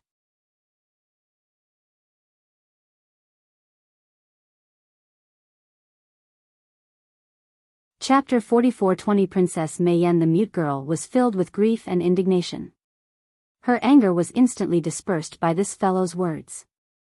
This was the first time she had heard someone use such a disdainful tone to talk about Princess Mei Yan.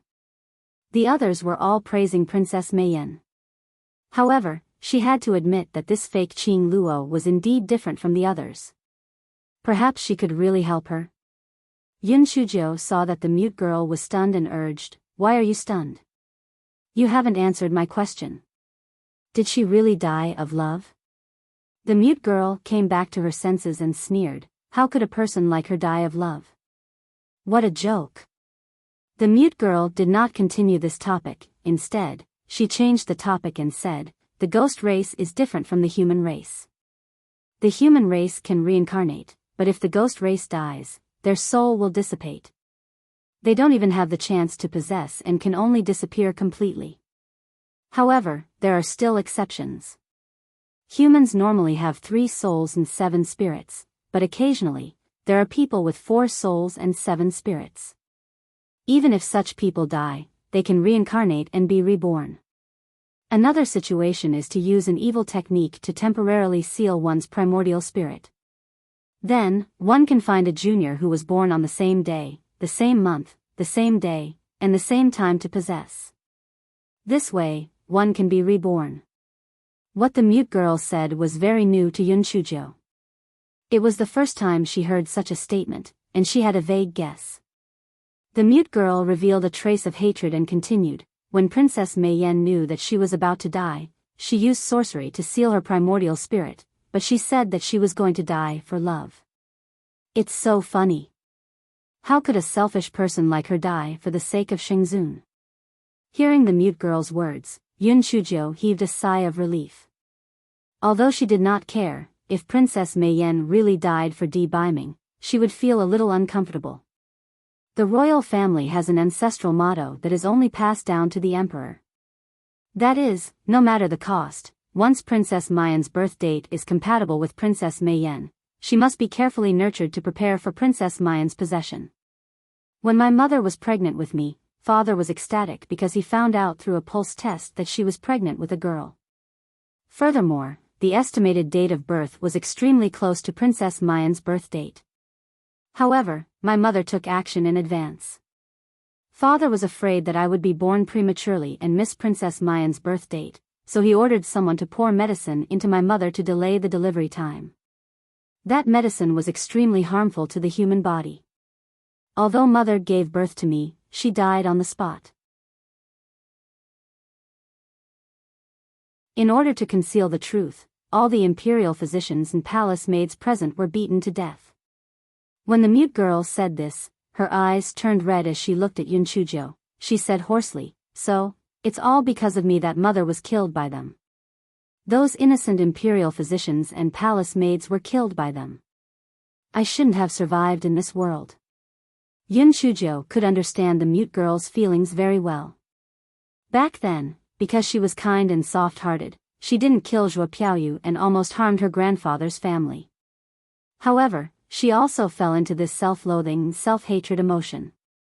She said faintly, "You can blame yourself, and you can understand your guilt. But the culprit of all this is not you. If you want to redeem yourself, then kill those people who harmed others." The mute girl shook her head. "I do want to kill them, but I'm too weak. I have no way to take revenge, so I can only stay here and struggle."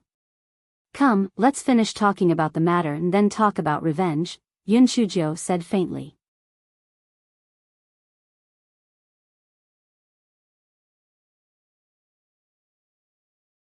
Chapter 44:21 4 Souls and 7 Spirits. Because of Yunchuji's interruption, the mute girl calmed down a little and continued, "I didn't know anything about my mother's death.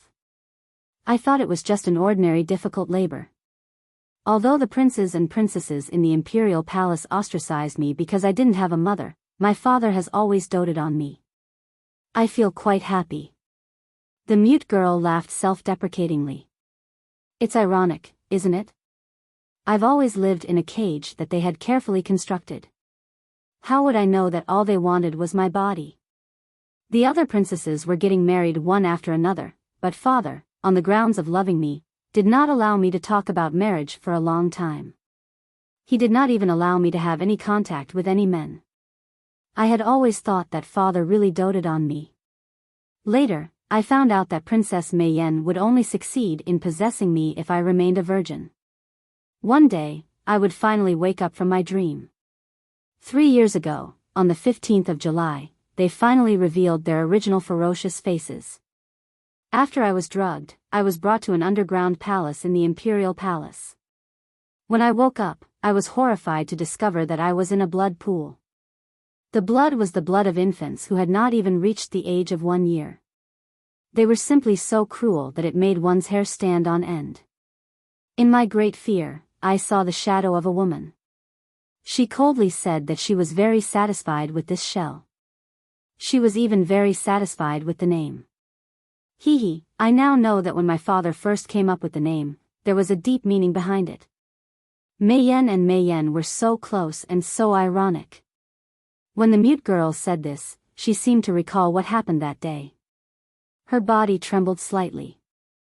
Yunchujo took out a cup of hot water from her storage ring and handed it to her.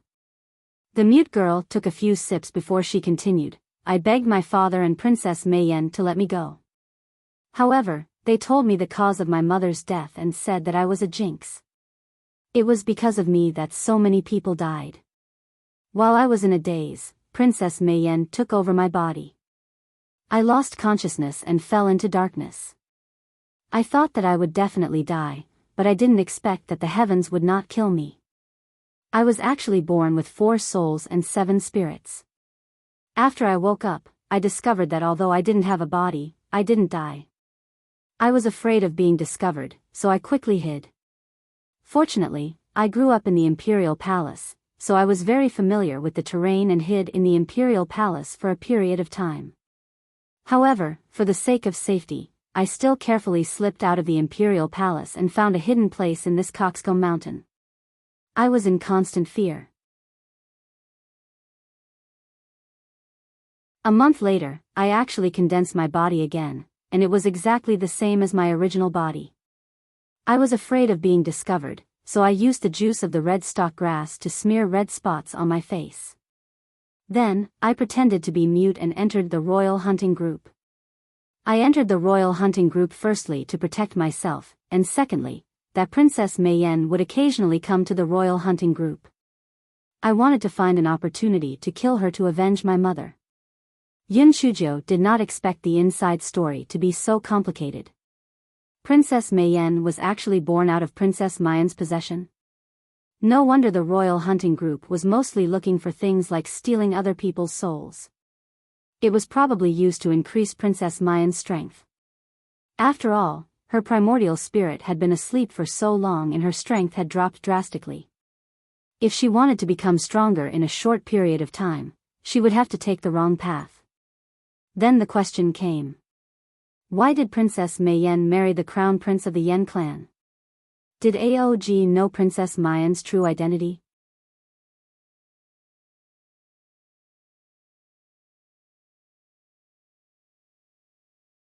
Chapter 44-22 Little Uncle Yun Shujo was thinking about it when the mute girl said self-deprecatingly, "Am I dreaming? A good-for-nothing like me can't even protect myself, let alone kill Princess Mei Yan and my father. However, I have no other choice but to rely on myself.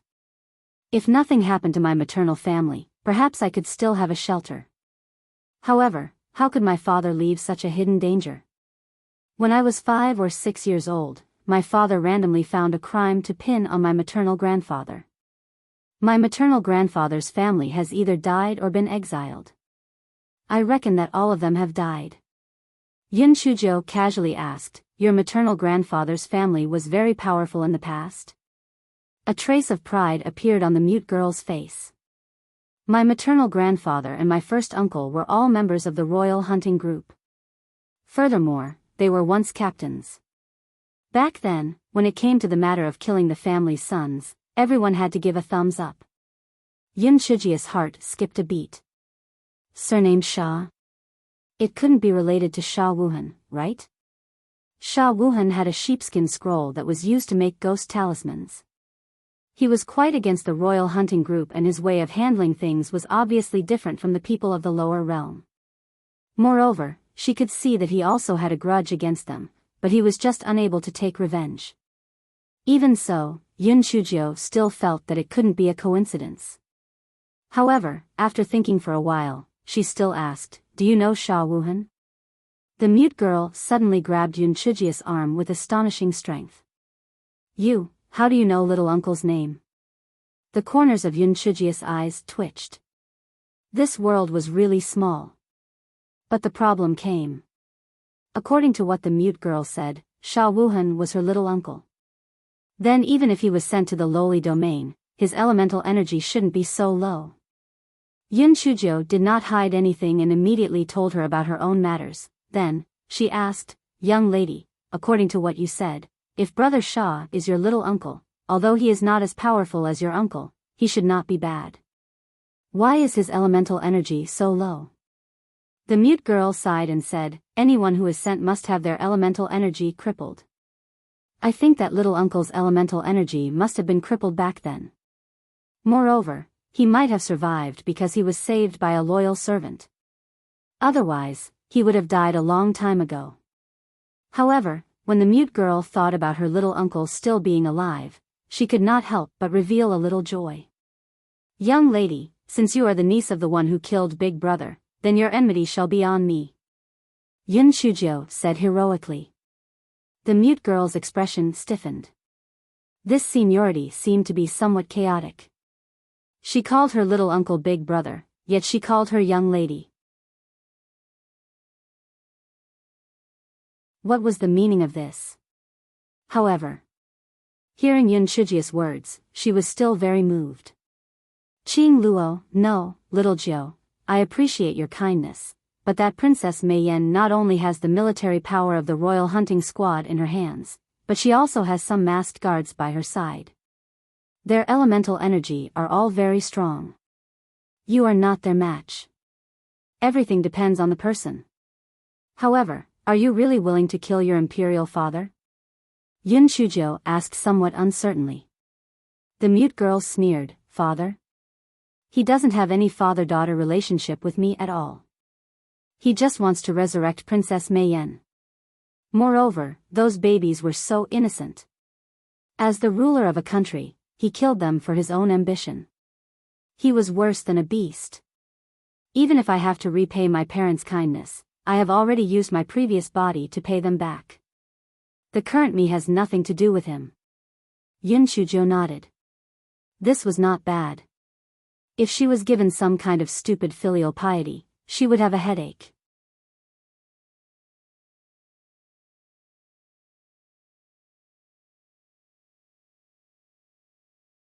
Chapter 44-23. Someone had arrived, miss. We need to plan this matter carefully. We need to plan it out properly. But don't worry, I will definitely help you take revenge, Yun Shujo said confidently. Although the mute girl was very touched, she did not have much confidence in herself. The two of them were only servants in the Royal Hunting Regiment's kitchen. How could they possibly go against Princess Meiyan? Not only did Princess Meiyan have the support of the royal family, but she also had the royal hunting team. She also had the masked guards in her hands, not to mention that she was about to marry the crown prince of the Yen clan. Such a difference in strength was like the difference between heaven and earth. Would it work?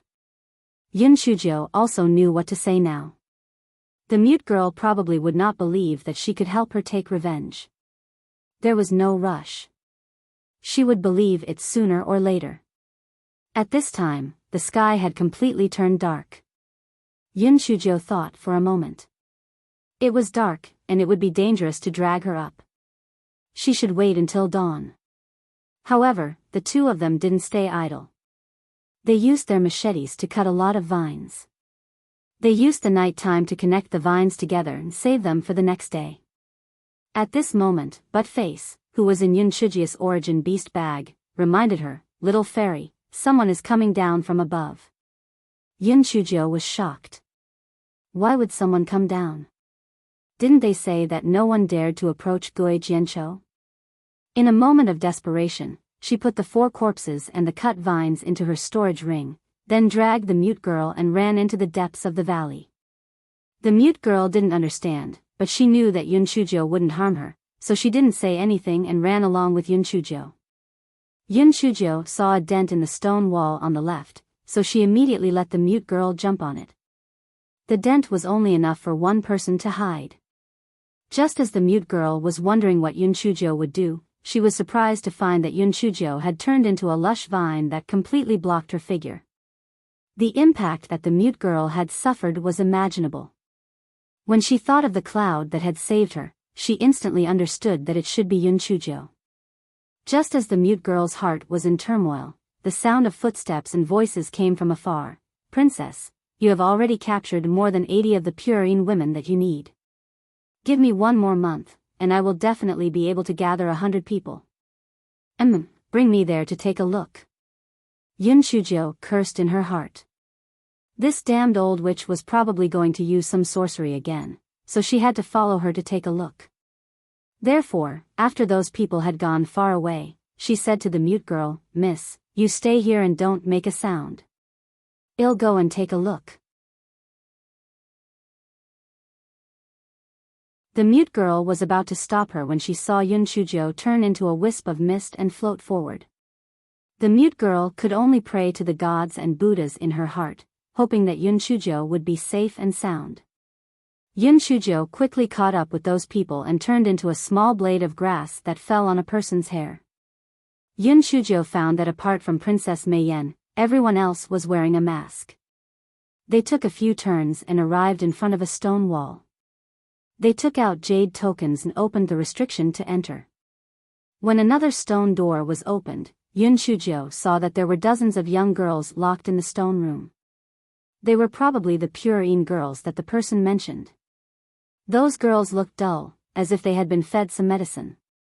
They did not have any reaction when they saw Princess Meiyan and the others.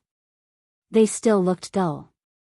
Princess Meiyan raised a woman's chin with her hand, and her long nails instantly drew a few bloody marks on the woman's face. She said coldly, as expected, "You're young and delicate, not as good as this damn body of mine."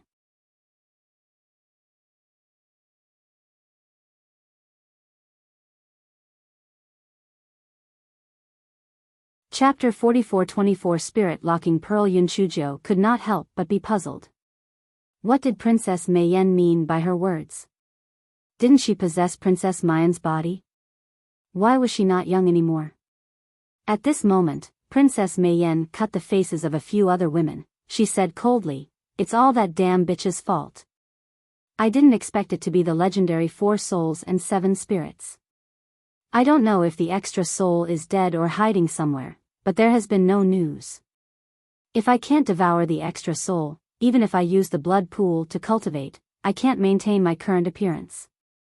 It's really detestable. A masked guard said, Princess, you don't have to worry. As long as I gather all the people and pour their blood into the blood pool, you won't look old anymore. Also, isn't the Royal Hunting Group already helping you collect the items on the list? As long as you have those items, you will recover your strength very quickly. Princess Mayenne snorted coldly, they are all a bunch of trash. The people from the Royal Hunting Group had only found a few things. If it wasn't for the fact that they couldn't find the items and that they couldn't maintain their appearance, why would I postpone the wedding date? Yun Shujia's heart moved. No wonder the wedding date was delayed. It was because there was something wrong with this old witch's appearance. After Princess Mayenne finished speaking, she left the stone room and entered another stone room. As soon as the stone door was opened, Yun Shujio smelled a strong smell of blood. She looked up and saw a pool filled with blood. She did not know if there was an array formation or something added inside, but it was bubbling. Princess Mayenne did not avoid the guards at all. She took off her clothes and walked into the blood pool. She could not say that there was nothing. There was a bright red bead hanging around her neck. She did not know what effect it had. Princess Mayenne entered the blood pool and said with a seductive smile, How do you think my current appearance is compared to the past? The guard who spoke earlier immediately said, Princess, beauty lies in the bones, not in the skin. Even if this bodice appearance is not as beautiful as your previous appearance, as long as you possess it, it will be peerless. No one can compare. Yun Shujio thought to herself, this guard is a talent. His ability to suck up to others is really good. Princess Mayenne was obviously very pleased, but she sighed and said, What's the use of being beautiful? Didn't the Lord still ignore me? Yun Shujio thought to herself, that's right, how could her pretty boy take a fancy to such an old witch? However, I heard from Aog that the Lord appeared in the Dark Continent before, but it seems that he has been reincarnated. Xingzun, you have to be careful. As long as I take the opportunity to enter the Dark Continent by marrying Aog, I will have a chance to tie the Lord tightly by my side, and I can also hold the Yen clan in my hands. Yun Shujio cursed in her heart. What a shameless old hag. She actually still coveted her pretty boy. Sooner or later, she would be tortured to death. After a while, Princess Mayenne stroked the red bead on her neck and said, Do you really think there's someone who can change his form at will? Could it be that that person was lying to me? Princess, whether it's true or not, as long as he activates the spirit-locking bead with essence energy, he won't be able to change his form within 1,000 feet. Even if you don't activate it with essence energy, you only need to wear this spirit-locking pearl. He won't be able to transform within 3 feet of you again, so you don't have to worry, said the guard who spoke earlier. Yun Shijia's heart trembled. The red pearl on this old witch's neck was actually the spirit-locking pearl? Fortunately, she did not act rashly. Otherwise, she would definitely die a horrible death.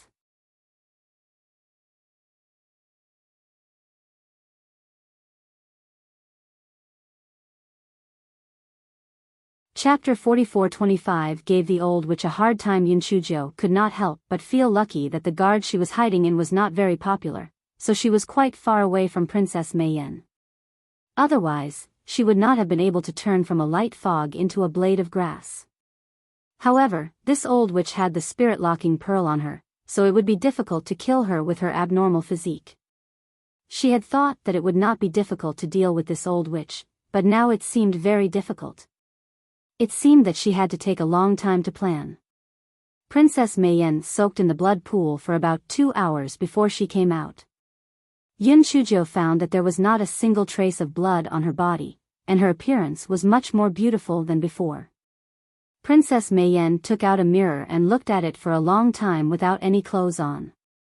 She said with satisfaction, the effect of the blood pool is really good. We will come back in half a month. After the guards complimented her, Princess Meiyan put on her clothes and led the guards out of the cave. Yun Shujo remembered that the mute girl was still hanging on the stone wall. She had to quickly turn into a vine to cover herself. Otherwise, it would be terrible if the old witch found out. Fortunately, the guard she was hiding with had been walking at the back. She landed lightly in the grass and turned into a light mist. Then, she quickly passed Princess Meiyan and the others and turned into a vine at the place where the mute girl was hiding. The mute woman finally let out a sigh of relief when she saw Yun Shujo return. However, she did not dare to make a sound as she was afraid that she would be discovered. She tried her best to conceal her aura so that she would not be discovered.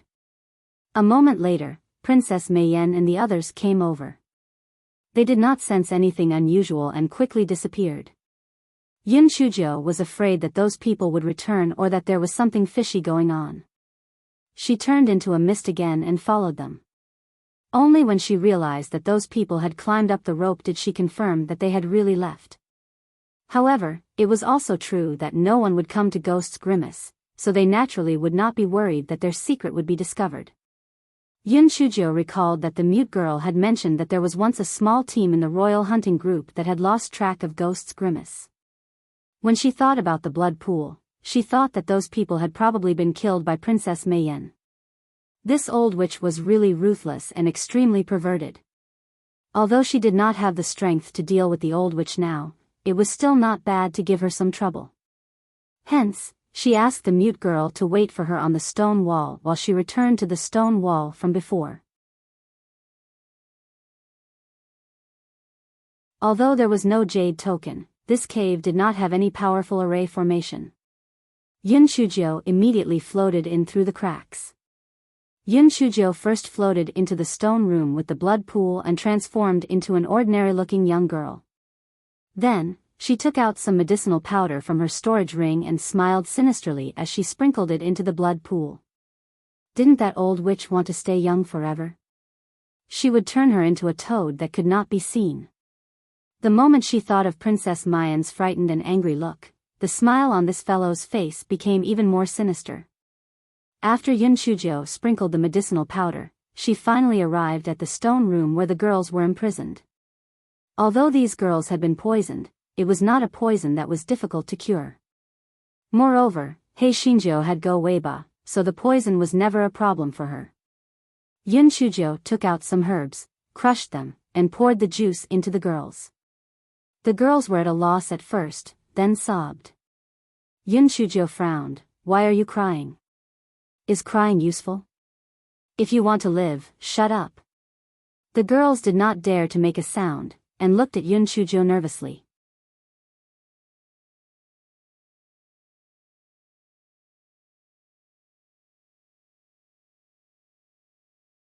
Chapter 44-26, The Red Skeleton Kowtowing. Listen up. Princess Meiyan has been possessed by Princess Meiyan. Because you are purine women, you were captured and used to maintain her appearance. If you want to live, find a hidden place to hide after you go out. Don't get caught again. Otherwise, I won't have time to come and save you a second time, Yun Shujo said coldly. The girls more or less knew the truth from the guards, so they nodded their heads when they heard Yun Shujo's words.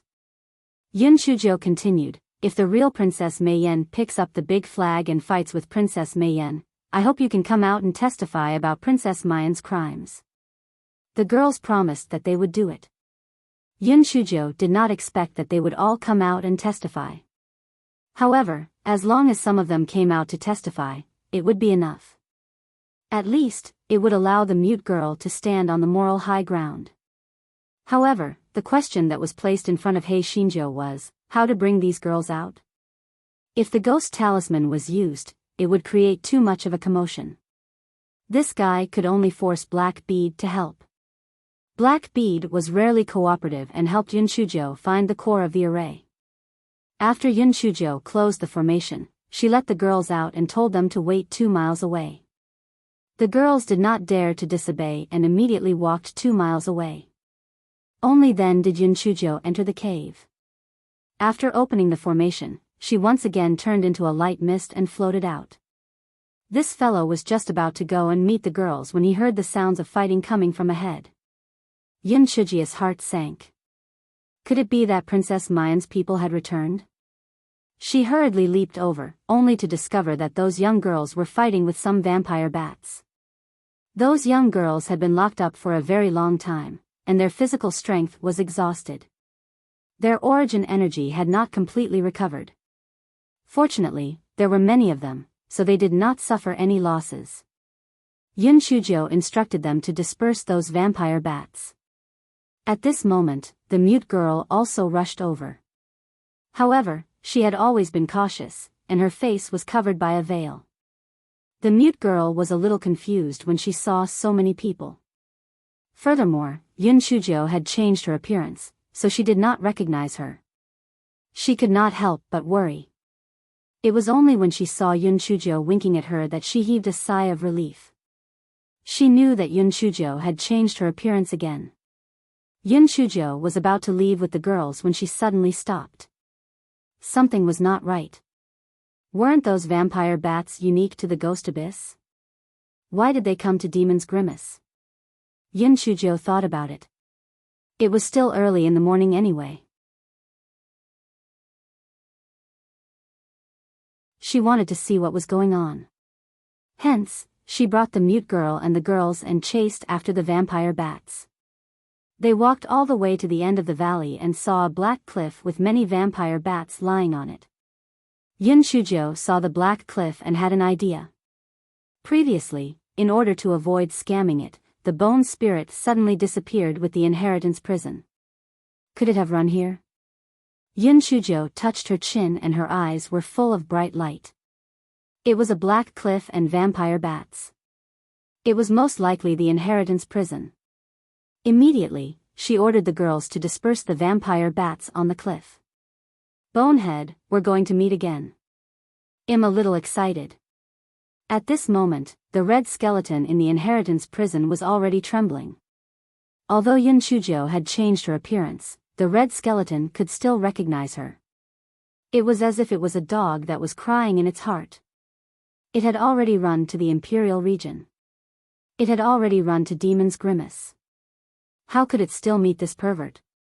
The red skeleton knelt on the ground and kowtowed. Oh heavens, oh earth.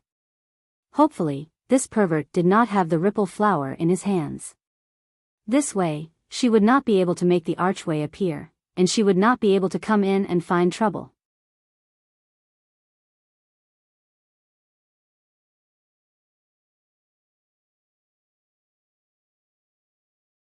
Chapter 44-27 Female Bandit. The red skeleton soon fell apart. That was because it saw Yun Shujiao take out a lot of ripple flowers and let the women mash them up before smearing them on the black cliff wall. Yun Shujiao saw the arch on the black cliff wall and couldn't help but curl the corner of her mouth. Never to see it again? Bonehead, what a coincidence. They were going to meet again. The mute girl looked at the arch on the black cliff in surprise. How did little Jiao know that the flower's juice could make the arch appear? Wait for me outside. I'll be out soon. As Yun Shujiao said this, she stuffed a bunch of ghost talismans into the mute girl's hands. She wasn't afraid that these women would get greedy because without her help, they wouldn't be able to leave this ghostly sorrow. The mute girl nodded. She had seen how Yun Shujiao could change her form at will, so she was not worried that she would be in danger. After Yun Shujiao finished making the arrangements, she took out the jade token and walked in. When Yun Shujiao saw the words Prison of Inheritance, the corners of her mouth curled up slightly. Bone spirit, you sure have guts. Not only did you sneak away, but you also left me a message. You are courting death. The red skeleton was already on the verge of tears. If it knew that it would meet this little demon again, it would definitely have left quietly without taking a single cloud with it. However, there was no medicine for regret in this world. It stammered, well, little lady, I am just playing with you. Stop talking nonsense and let me in quickly. Otherwise, I will blow up the door of your prison of inheritance. Yun Shujiao said impatiently. Although the red skeleton was unwilling, it could only let in those who came in with the jade token. Therefore, Yun Shujo entered the inheritance prison for the third time. Bone Spirit, do you want me to blow up your skulls layer by layer, or do you want me to go to the 18th floor? Don't talk nonsense about only going to the 18th floor when the time is up. I will give you 3 numbers. If you don't get me to the 18th floor, I will start smashing golden eggs. The red skeleton was about to cry. How was this a challenge? This was a fucking female bandit. However, it couldn't do anything to her. Moreover, it was certain that if it didn't do as she said, this troublemaker would really smash the skull into pieces. Thus, the miserable red skeleton directly teleported Yun Shujo to the 18th floor. Just as the red skeleton was about to start the inheritance test, Yun Shujo frowned and said, "Alright, what's there to test? I've already seen the ghost talismans on the 1,000 talismans. Your test is also a waste of time. Let me ask you, other than the various inheritances, do you have anything special here? If you give me that special thing, I'll leave. I have a lot of things to do. I don't have time to waste with you." The red skeleton that was scolded like a grandson heard Yun Shuji's words and immediately stammered, "I am in the inheritance prison. Where would there be anything special? Little grandaunt, I'll give you some origin tools and pills. Please leave quickly. Otherwise, those people outside will be anxious." Yun Shujo sneered, "Bone Spirit, you've already lied to me once. If you still don't behave this time, they'll find your hiding place and beat you to a pulp." Although the red skeleton was a little scared, it felt that it was impossible for Yun Shujo to find its hiding place. Therefore, it cried and said, "Little ant, I really don't have that special thing that you said. You'd better leave quickly."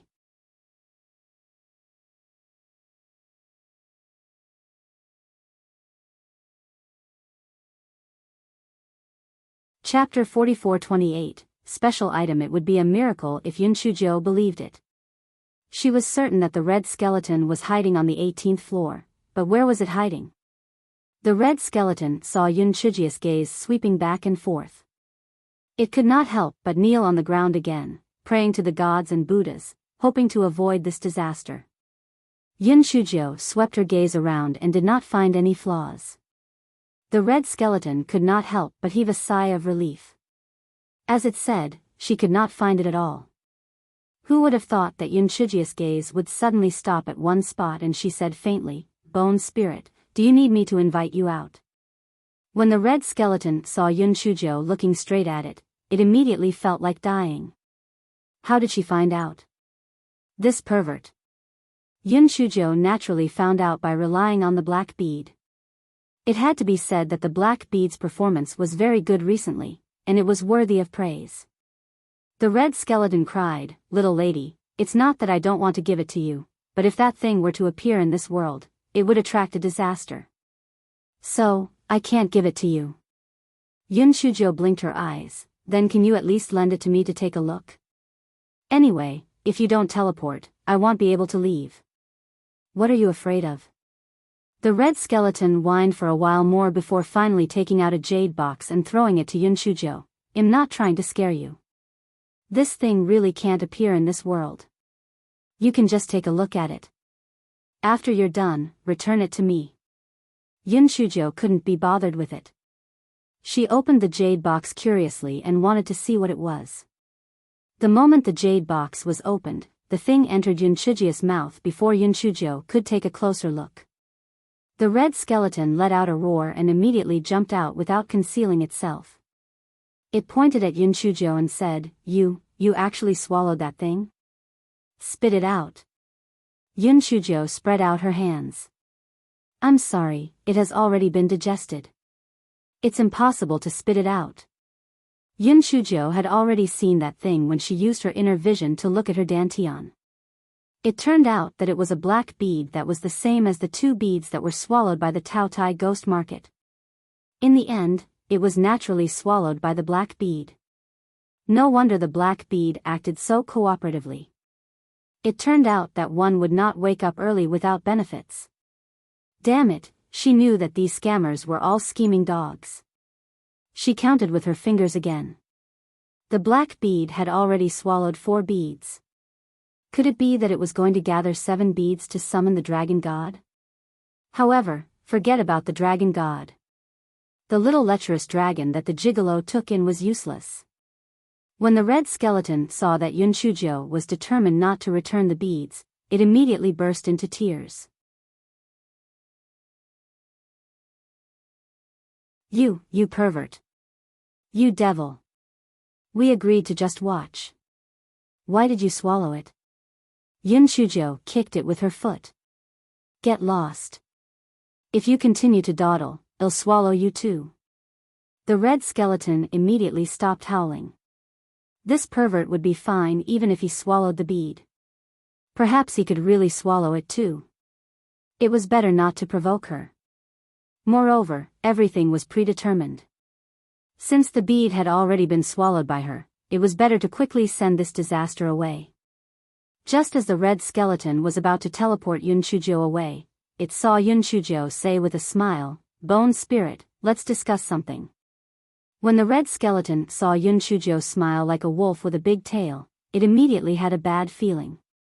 It felt that what Yun Shujo was going to say was definitely not a good thing, but it still stuttered and asked, "What? What is it? What is it?"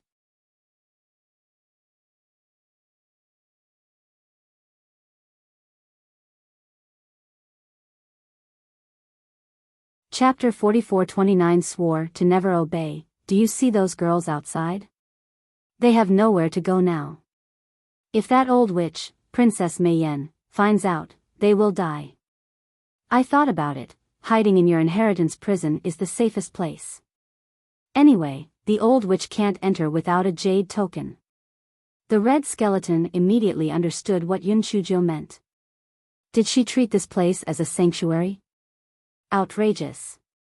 Only a pervert like her would come up with such a perverted idea. How awesome was the inheritance prison? How could she treat it as a sanctuary? Don't even think about it. You don't have to say it. I won't agree to it. Even if you smash me into a pile of bones, I won't agree to it. The red skeleton said as if he was ready to die. Qi Ling also had a bottom line. Humph, it would never agree to it even if it died. Yun Shujo snorted coldly. Bone spirit, I originally thought that Qi Ling like you was more high-end than other Qi Ling, but now I see that it's just a so-so. The red skeleton was instantly attracted by the words, high-end, high-end. It moved closer to Yun Shujo and asked, Little Grandaunt, why did you think that I was high-end, high-end?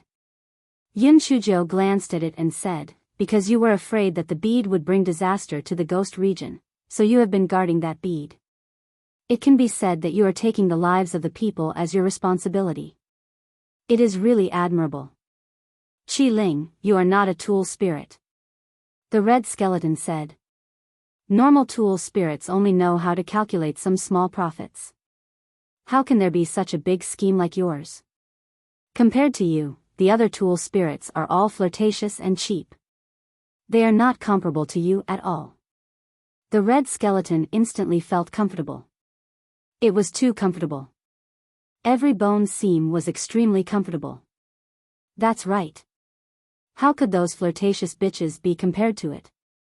Qi Ling was not an ordinary Qi Ling. It was a Qi Ling that took the lives of the people as its own responsibility. Bone spirit, I did think so before, but you actually refused to temporarily protect those young girls. This has really let me down. Once Princess Meiyen, that old witch, obtains these girls, she will not age. She will use her beauty to collude with the Yen clan, and she will bring disaster to the common people. Before Yun Shujo could finish her words, the red skeleton said righteously, Stop talking, I've decided to take them in. I was just teasing you just now. How can a tool spirit like me, who cares about the world, just sit back and do nothing? Qi Ling laughed. Just let them in later. Leave the rest to me. Yun Shujo was secretly happy, but she said on the surface, Bone spirit, I told you. You don't look like a Qi Ling who just stands by and does nothing. There are benefits to taking them in.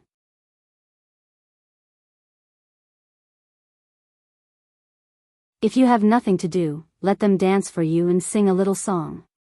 It can also relieve your loneliness, right? Yes. The bone spirit thought about it and agreed. After all, it wouldn't do much to let them stay for a period of time. It would also be good to earn a good reputation. Yun Shujo and the red skeleton had finished their discussion. Only then did they let the red skeleton teleport her out. Yun Shujo looked at the girls and said, "You guys can hide inside temporarily. This way, you won't be afraid of Princess Mayan's pursuit. There's a lot of food in this storage ring. It's enough for you to last for half a year. When I need you guys, I'll come find you guys." These girls were eager to have a shelter, so they immediately thanked her profusely. Yun Shujo thought that according to the behavior of the bone spirit, it would be necessary to torture these girls. Although they would not lose their lives, they would not stop either. She hoped that they would not break down.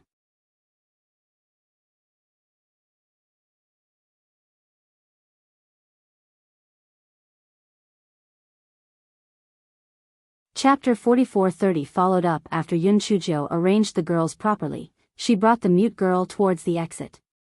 When they reached the exit, Yun Shujo transformed into a cloud and floated up. She hung down the vines and pulled the mute girl up. The two of them found a quiet place.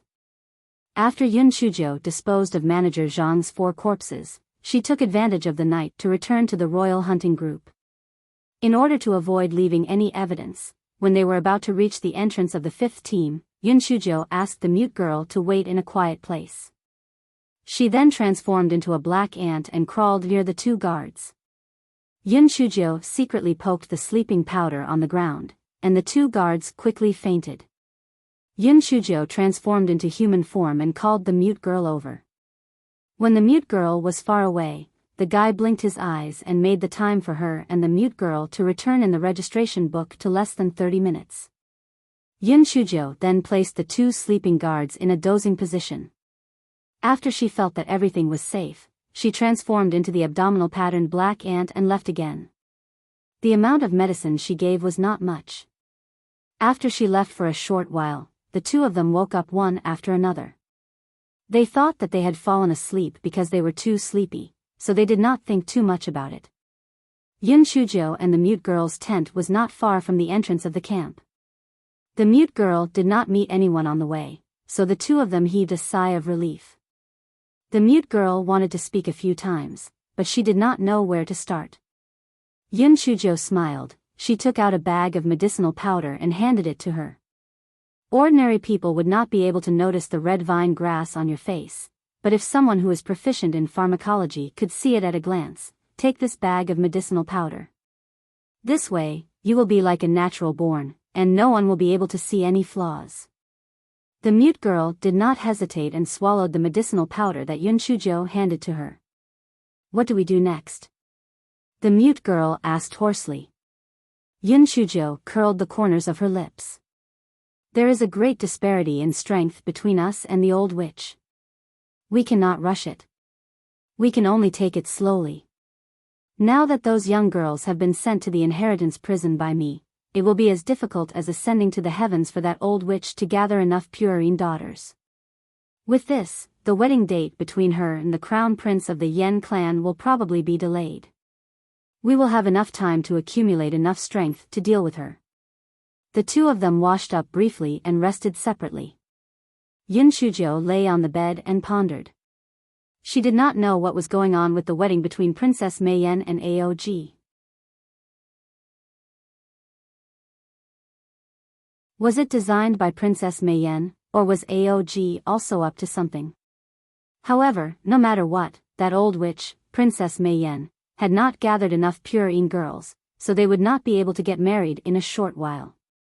Thinking of the medicinal powder added to the blood pool and the image of Princess Meiyan turning into a toad, he secretly laughed out loud under the blanket.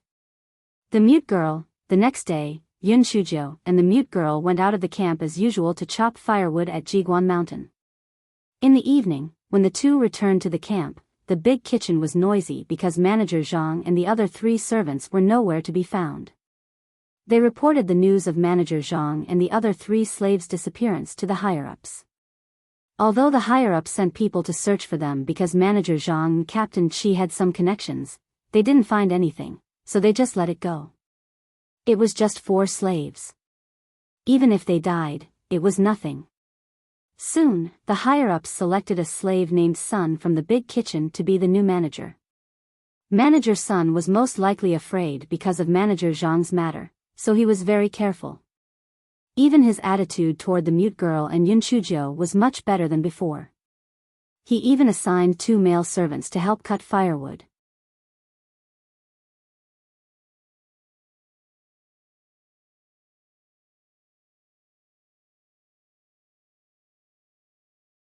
Chapter 44-31, Heavenly Soul Water. With the help of the 2 male servants, Yun Chuzhou and the mute girl could go and chop firewood every other day.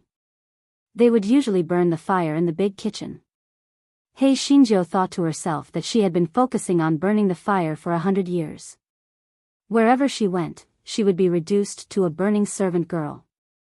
Although the big kitchen was filled with servants, because there were many people coming here to eat, the small channels were the most well-informed. A few days later, Yun Chuzhou heard that Princess Mei Yan had lost her temper for some reason and killed a few palace maids with her cane.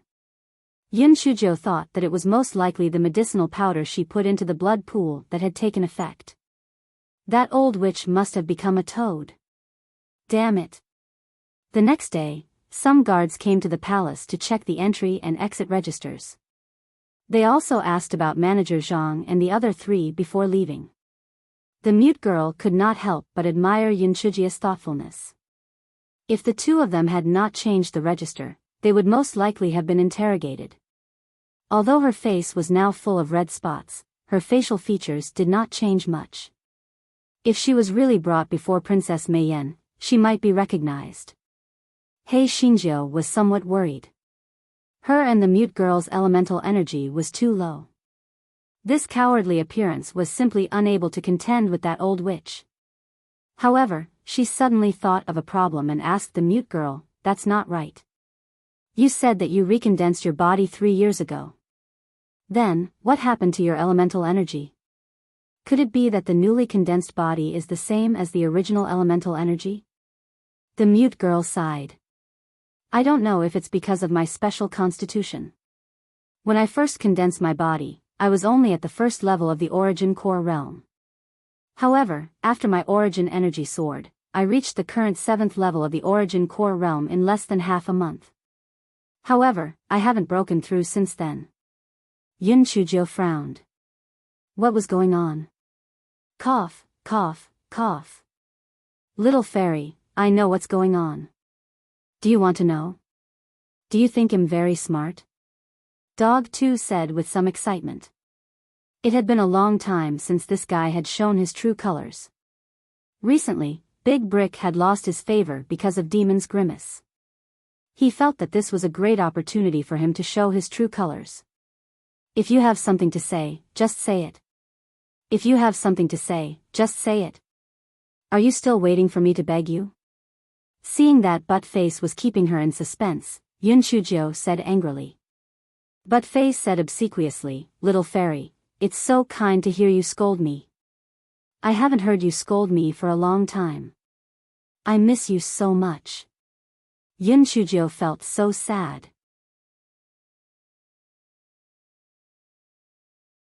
Other people's spiritual pets were all powerful and lightning fast. Her spiritual pets were either full for free or stupid like Butt-Face. Fortunately, Butt-Face had had enough of showing off and finally got to the point. Little fairy, she was born with 4 souls and 7 spirits. Although she has condensed her body again, to put it bluntly, her soul is still incomplete. Under such circumstances, there is naturally no way for her cultivation to increase. If she wants to continue improving her cultivation, she will have to consume the Heaven Soul Water. Otherwise, she will be like this for the rest of her life. Then why did her origin energy soar in the beginning? Yun Chuzhou asked in puzzlement. Butt-Face shook his head and wagged his tail as he said, That's because the extra soul is the host soul, so it contains most of the origin energy of her original body. Naturally, her origin energy will soar. Yun Shujo nodded and asked again, "Where is the heaven soul water?" Dog 2 said proudly, "Little fairy, let me tell you, I'm the only one in this ghost region. No, I, a dog, know the whereabouts of the heaven soul water. When I first arrived at the Imperial region, I was really bullied by the dogs. I also happened to find the heaven soul water when I was running for my life."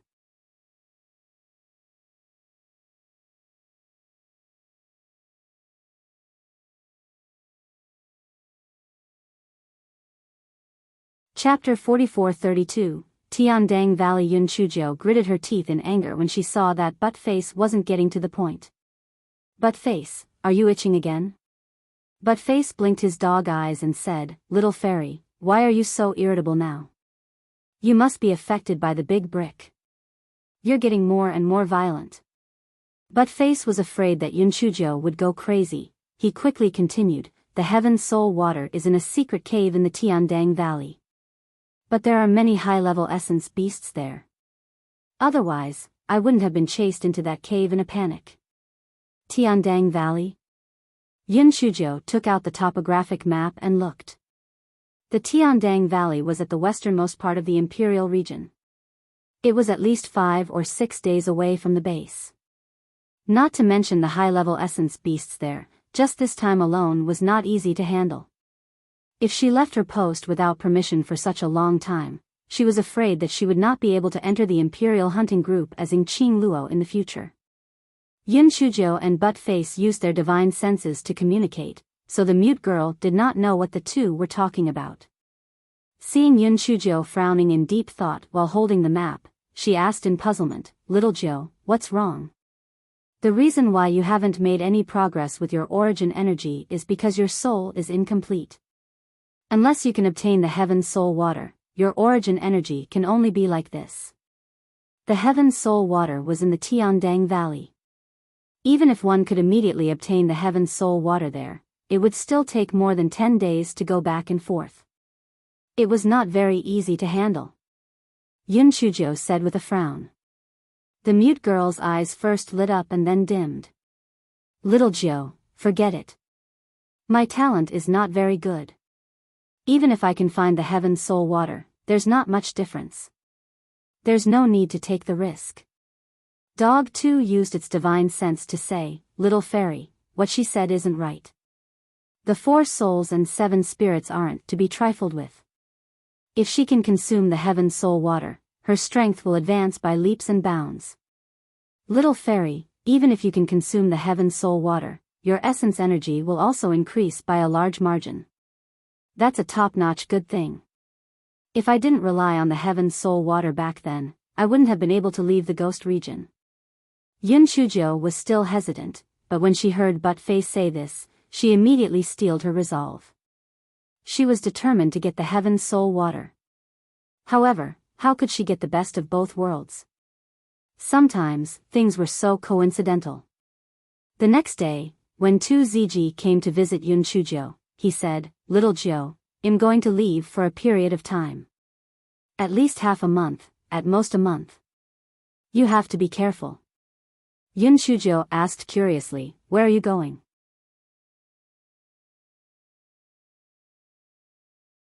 "Captain Luo is personally leading a team to lead us to the Tiandang Valley to hunt purple-feathered ghost Luan.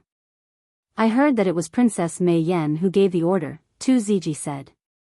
Yun Shuji's eyes immediately lit up. "You mean you're going to the Tiandang Valley?" 2ZG nodded and looked at Yun Shujo in confusion. He didn't understand why she was so excited. Yun Shujo didn't hide it and told him about the mute girl. 2ZG frowned. "So you mean you want to go with us?" "Yes, if I go with you, I have a reasonable reason," Yun Shujo said happily. "What you said makes sense, but you're just a servant of the big kitchen. Will Captain Luo agree to let you go with us?" Yun Shujo curled her lips. "It's no big deal. I will go and see Captain Luo now." 2ZG knew that this guy was full of tricks, so he didn't say anything more. After the two of them separated, Yun Shujo went directly to the outside of Captain Luo's tent. After passing the message, she went straight to the point. Captain, I want to go to Tiandang Valley with you.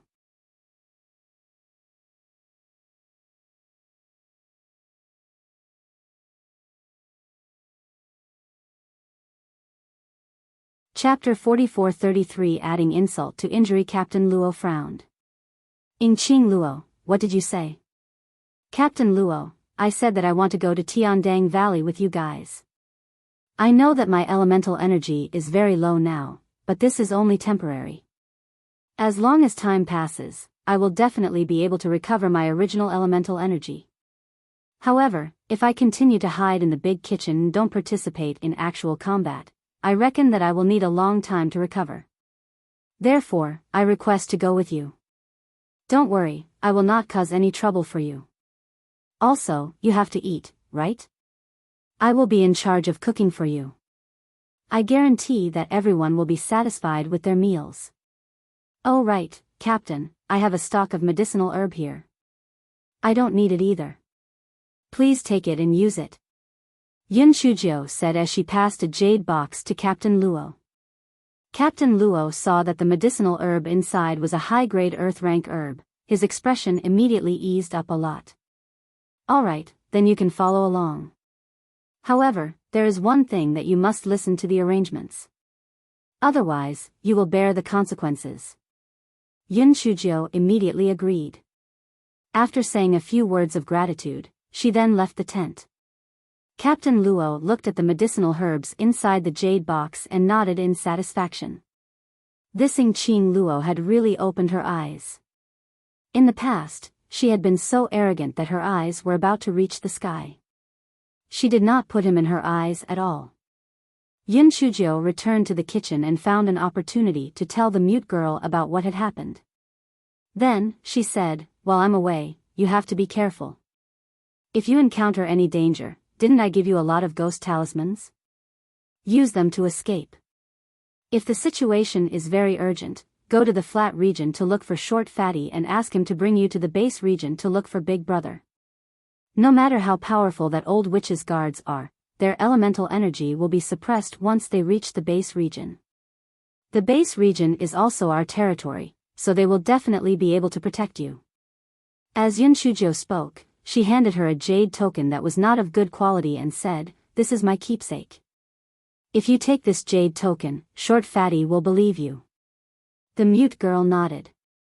She felt that after such a long time without any mistakes, there should not be any danger in the future. However, she still kept the jade token that Yun Shujo handed her. The next day, Yun Shujo left the base together with Captain Luo and the others. The fifth team's second team had all dispatched this time. It was evident that they attached great importance to this operation. Yun Shujo had heard from Tu Ziji that Princess Mei Yan had asked them to hunt 10 purple-feathered ghost luans within a month. She did not know what they were going to do.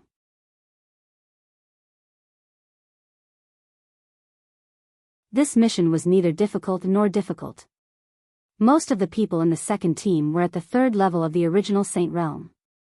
The purple-feathered ghost luan was a level 33 origin beast, which was equivalent to the 5th level of the original Saint Realm of the Ghost Clan.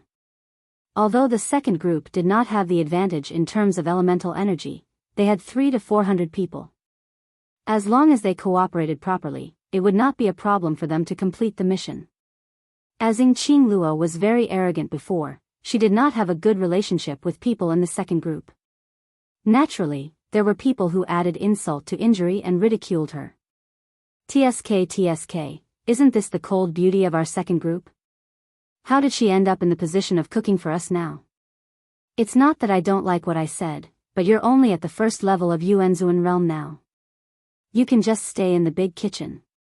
Why did you come with us? That's right, you're simply a burden. We still have to divert our attention to take care of you when we reach Tiandang Valley. I really don't know what we're thinking. Tu Ziji naturally wouldn't sit by and do nothing. He would come out to protect Yun Shujo every time at this time. Everyone even said sourly that the two of them would go out for a trip and come back with a long and messy relationship. Tu Ziji thought to himself, even if he was a bachelor for his entire life, he would not dare to marry this little devil.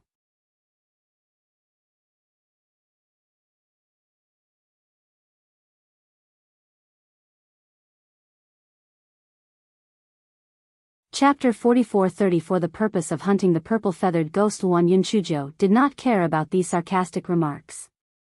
If she was thin-skinned, she would have died hundreds of times.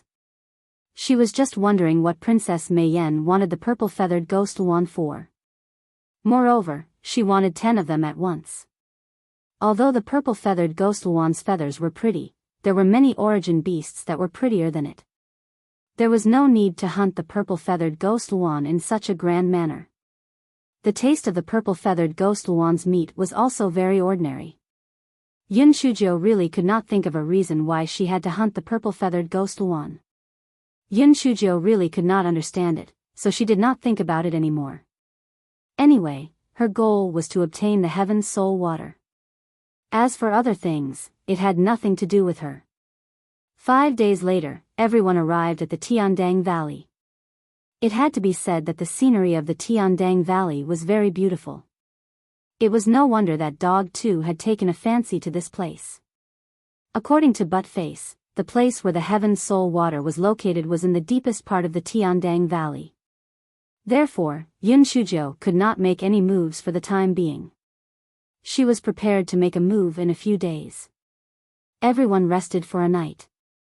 The next day, they began to head deeper into the valley and began to hunt purple-feathered ghost luans. Yun Shujia's elemental energy was low, so she could only install wooden stakes at the back. Her actions naturally attracted a lot of ridicule. Tu Ziji couldn't help but admire this fellow's thick skin. No matter how others ridiculed him, this fellow's expression didn't change in the slightest. Everyone's hunt went very smoothly. In just 3 days, they had already hunted 6 purple-feathered ghost luans. According to this speed, they would be able to return very quickly. At this moment, they were already close to the depths of the Tiandang Valley. Yun Shujo decided to search for the Heaven Soul Water at night. In any case, Captain Luo had taken her benefits. At that time, she could just randomly find an excuse. Therefore, that night, after everyone had fallen asleep, Yun Shujo turned into a wisp of mist and floated out of the camp. She followed Buttface's command and floated in front of a stone wall. The stone wall was covered with layers of vines. Just as Yun Shujo was about to turn into a human and push away the vines, a voice came from not far away. Yun Shujo was shocked and immediately turned into a vine leaf. Soon, 2 people walked over. When Yun Shujo saw the masks on their faces, she immediately recognized that they were Princess Mayan's guards. However, why were they here?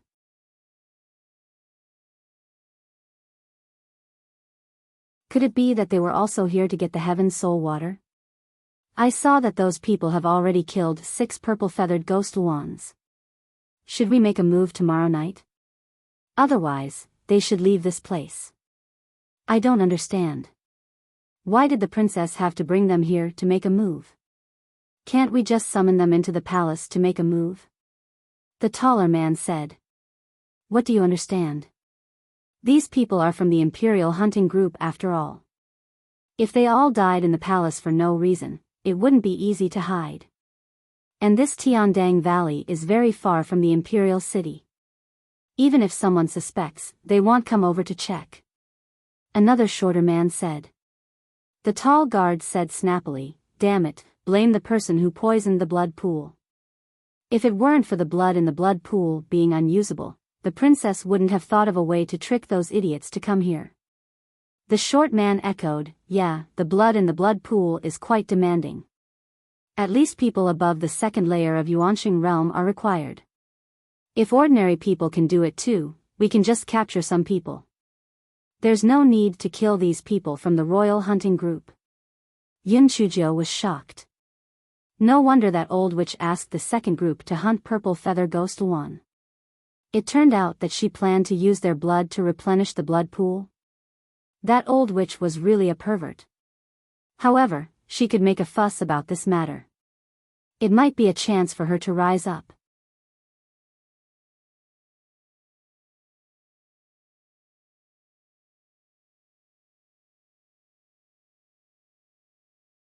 Chapter 44:35, Giant Blue Snake. Just as Yun Shujo was thinking about it, she heard the tall man say, "Tomorrow, I will lead them into the demon-subduing and killing array.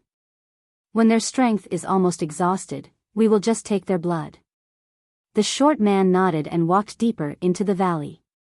Yun Shujo thought for a moment. Anyway, they would only go and trap the people from the second group tomorrow. There was still time. She would go and get the Heaven Soul Water first. Therefore, she transformed into an ordinary-looking young girl. She pushed away the vines and discovered that behind the vines was an entrance the size of a dog hole. Yun Shujo used her divine sense to speak to Buttface, who was inside the origin beast bag. "Buttface, how did you enter such a small hole?" Buttface did not say anything. Although he was thick-skinned, it was better not to say such a shameful thing. Yun Shujo immediately transformed into a light fog and floated in from the cave entrance. She thought that the inside would suddenly open up, but she did not expect it to be as narrow as a dog cave. Yun Shujo directly floated in. After floating for a while, she found that there were several forks in front of her. Buttface quickly said, "Go to the 5th cave on the left. The others are all dead caves. It's very dangerous inside." Buttface said with lingering fear. Yun Shujo immediately floated into the 5th cave. It was still very low inside, and there were many Yuan beast skeletons on the ground. It was likely that Yuan beasts had entered by mistake. Suddenly, the skeletons on the ground began to tremble, and many blue ants crawled out from the ground. Even though Yun Shujo did not recognize these ants, she could tell from the blue fangs on their mouths that these ants must be extremely poisonous. Yun Shujo thought to herself that it was fortunate that she had turned into a light mist. Otherwise, it would have been very difficult for her to deal with these ants alone. She did not delay any longer and continued to float forward. After floating for a short distance, she realized that the cave had become wider. Yun Shujo was about to turn into human form when she saw that there were many large blue snakes coiled up on the cave wall in front of her. They were so densely packed that it made her scalp go numb. Yun Shujo could not help but say to Buttface, "Buttface, are you sure you remember correctly? Is this cave really the cave that leads to the Heavenly Soul Water?" Buttface said with certainty, "I definitely remember correctly. However, when I first came in, I did not have these things. Maybe the Heavenly Soul Water turned into a spirit and summoned its own guardian beast." Yun Shujo wished that she could strangle this idiot to death. It was one thing for other things to turn into a spirit, but how could the Heaven Soul Water turn into a spirit?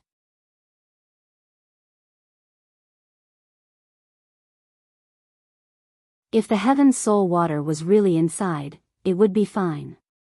But if this idiot had remembered the wrong path, she would not let it off.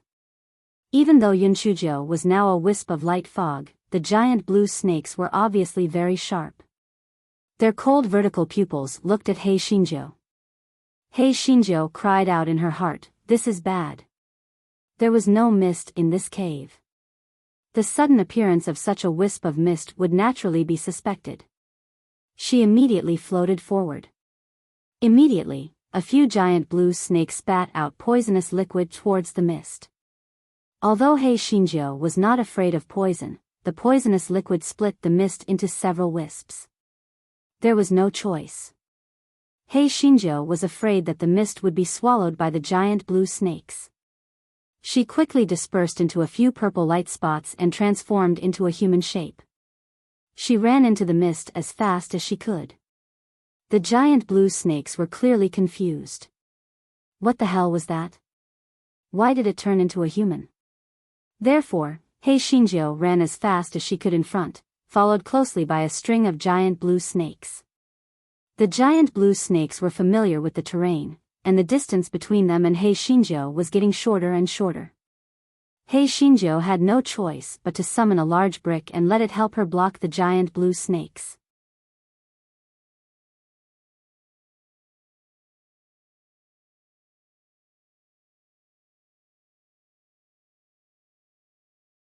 Chapter 44:36 was originally from the same route. The huge brick jumped a few times, but it did not stop the giant blue snakes. Instead, it floated in front of Yun Shujo and escaped even faster than her. Hei Shinjo almost died from anger. This was not a spirit, it was clearly her ancestor. Fuck, begging others is better than begging yourself. Without the damn huge brick, she should be able to get rid of these giant blue snakes. Yun Shujo immediately took out a bunch of ice block talismans and threw them at those giant blue snakes. Those giant blue snakes that were hit instantly turned into ice sculptures. Yun Shujo curled the corners of her lips. Fight with her? She was courting death. Yun Shujo turned around and continued to run forward. The front was getting wider and wider. If it wasn't for the stone wall, she would have thought that she was already outside. The big brick probably felt that it had gone too far just now and shamelessly floated back to act cute. Yun Shujo did not even look at it. Her heart was filled with hatred. After she finished dealing with the ghost realm and returned to the nameless sword sect, she would lock these damn drifters in the puppet plate. She wanted to see how they would continue to show off. Yun Shujo suddenly stopped because her path was blocked by a huge mushroom. Yun Shujo looked at the huge mushroom and thought to herself, this huge mushroom is as big as tens of thousands of Xiao Mogu. It is really a mushroom spirit. Xiao Mogu, I have seen this big mushroom before, but it was still a small mushroom at that time. I didn't eat it because I was afraid it was poisonous. I didn't expect it to become a spirit now. It must have absorbed the power of the heaven soul water, so it became like this, Butt-Face said eagerly. Seeing the bad situation, the big brick sneaked into Yun Shujo's glabella. Hei Shinjo was so angry. This damn big brick was getting more and more outrageous. At this moment, the big mushroom suddenly shot out a few spores. Those spores shot toward Yun Shujo like sharp arrows. Yun Shujo didn't dodge. Most importantly, she couldn't dodge either. These spores were everywhere. Even the giant blue snakes that were chasing after her were shot to death. The big mushroom saw that Yun Shujo had been shot into a sieve and fell to the ground. It let out a sound that sounded like it was proud of itself before it gradually burrowed into the ground. However, before its body had completely burrowed into the ground, it discovered that the little girl who had been shot into a sieve had actually stood up and bypassed it. She then ran away happily. The big mushroom was completely dumbfounded. It had already been shot into such a state, but it was still alive? It could still run? Big mushroom immediately shot a few spores at Yun Shujo.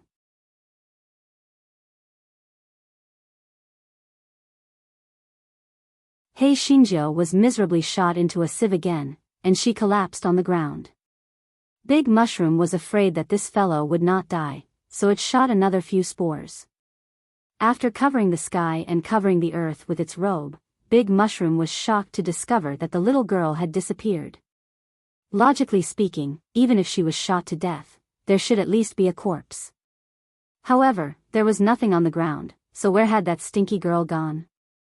While the big mushroom was still confused, it discovered a spore that was sprinting forward.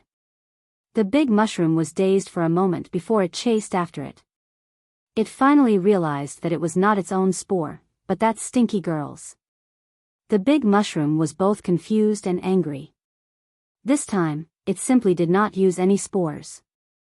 Instead, it extended several huge mycelium toward the spore that Hei Shinjo had transformed into.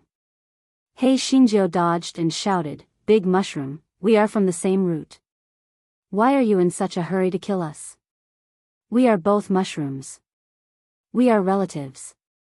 Why do you have to kill us all?" You're tuning into the Romantic Tales YouTube channel. Don't forget to subscribe and join us on this journey to catch the most captivating stories.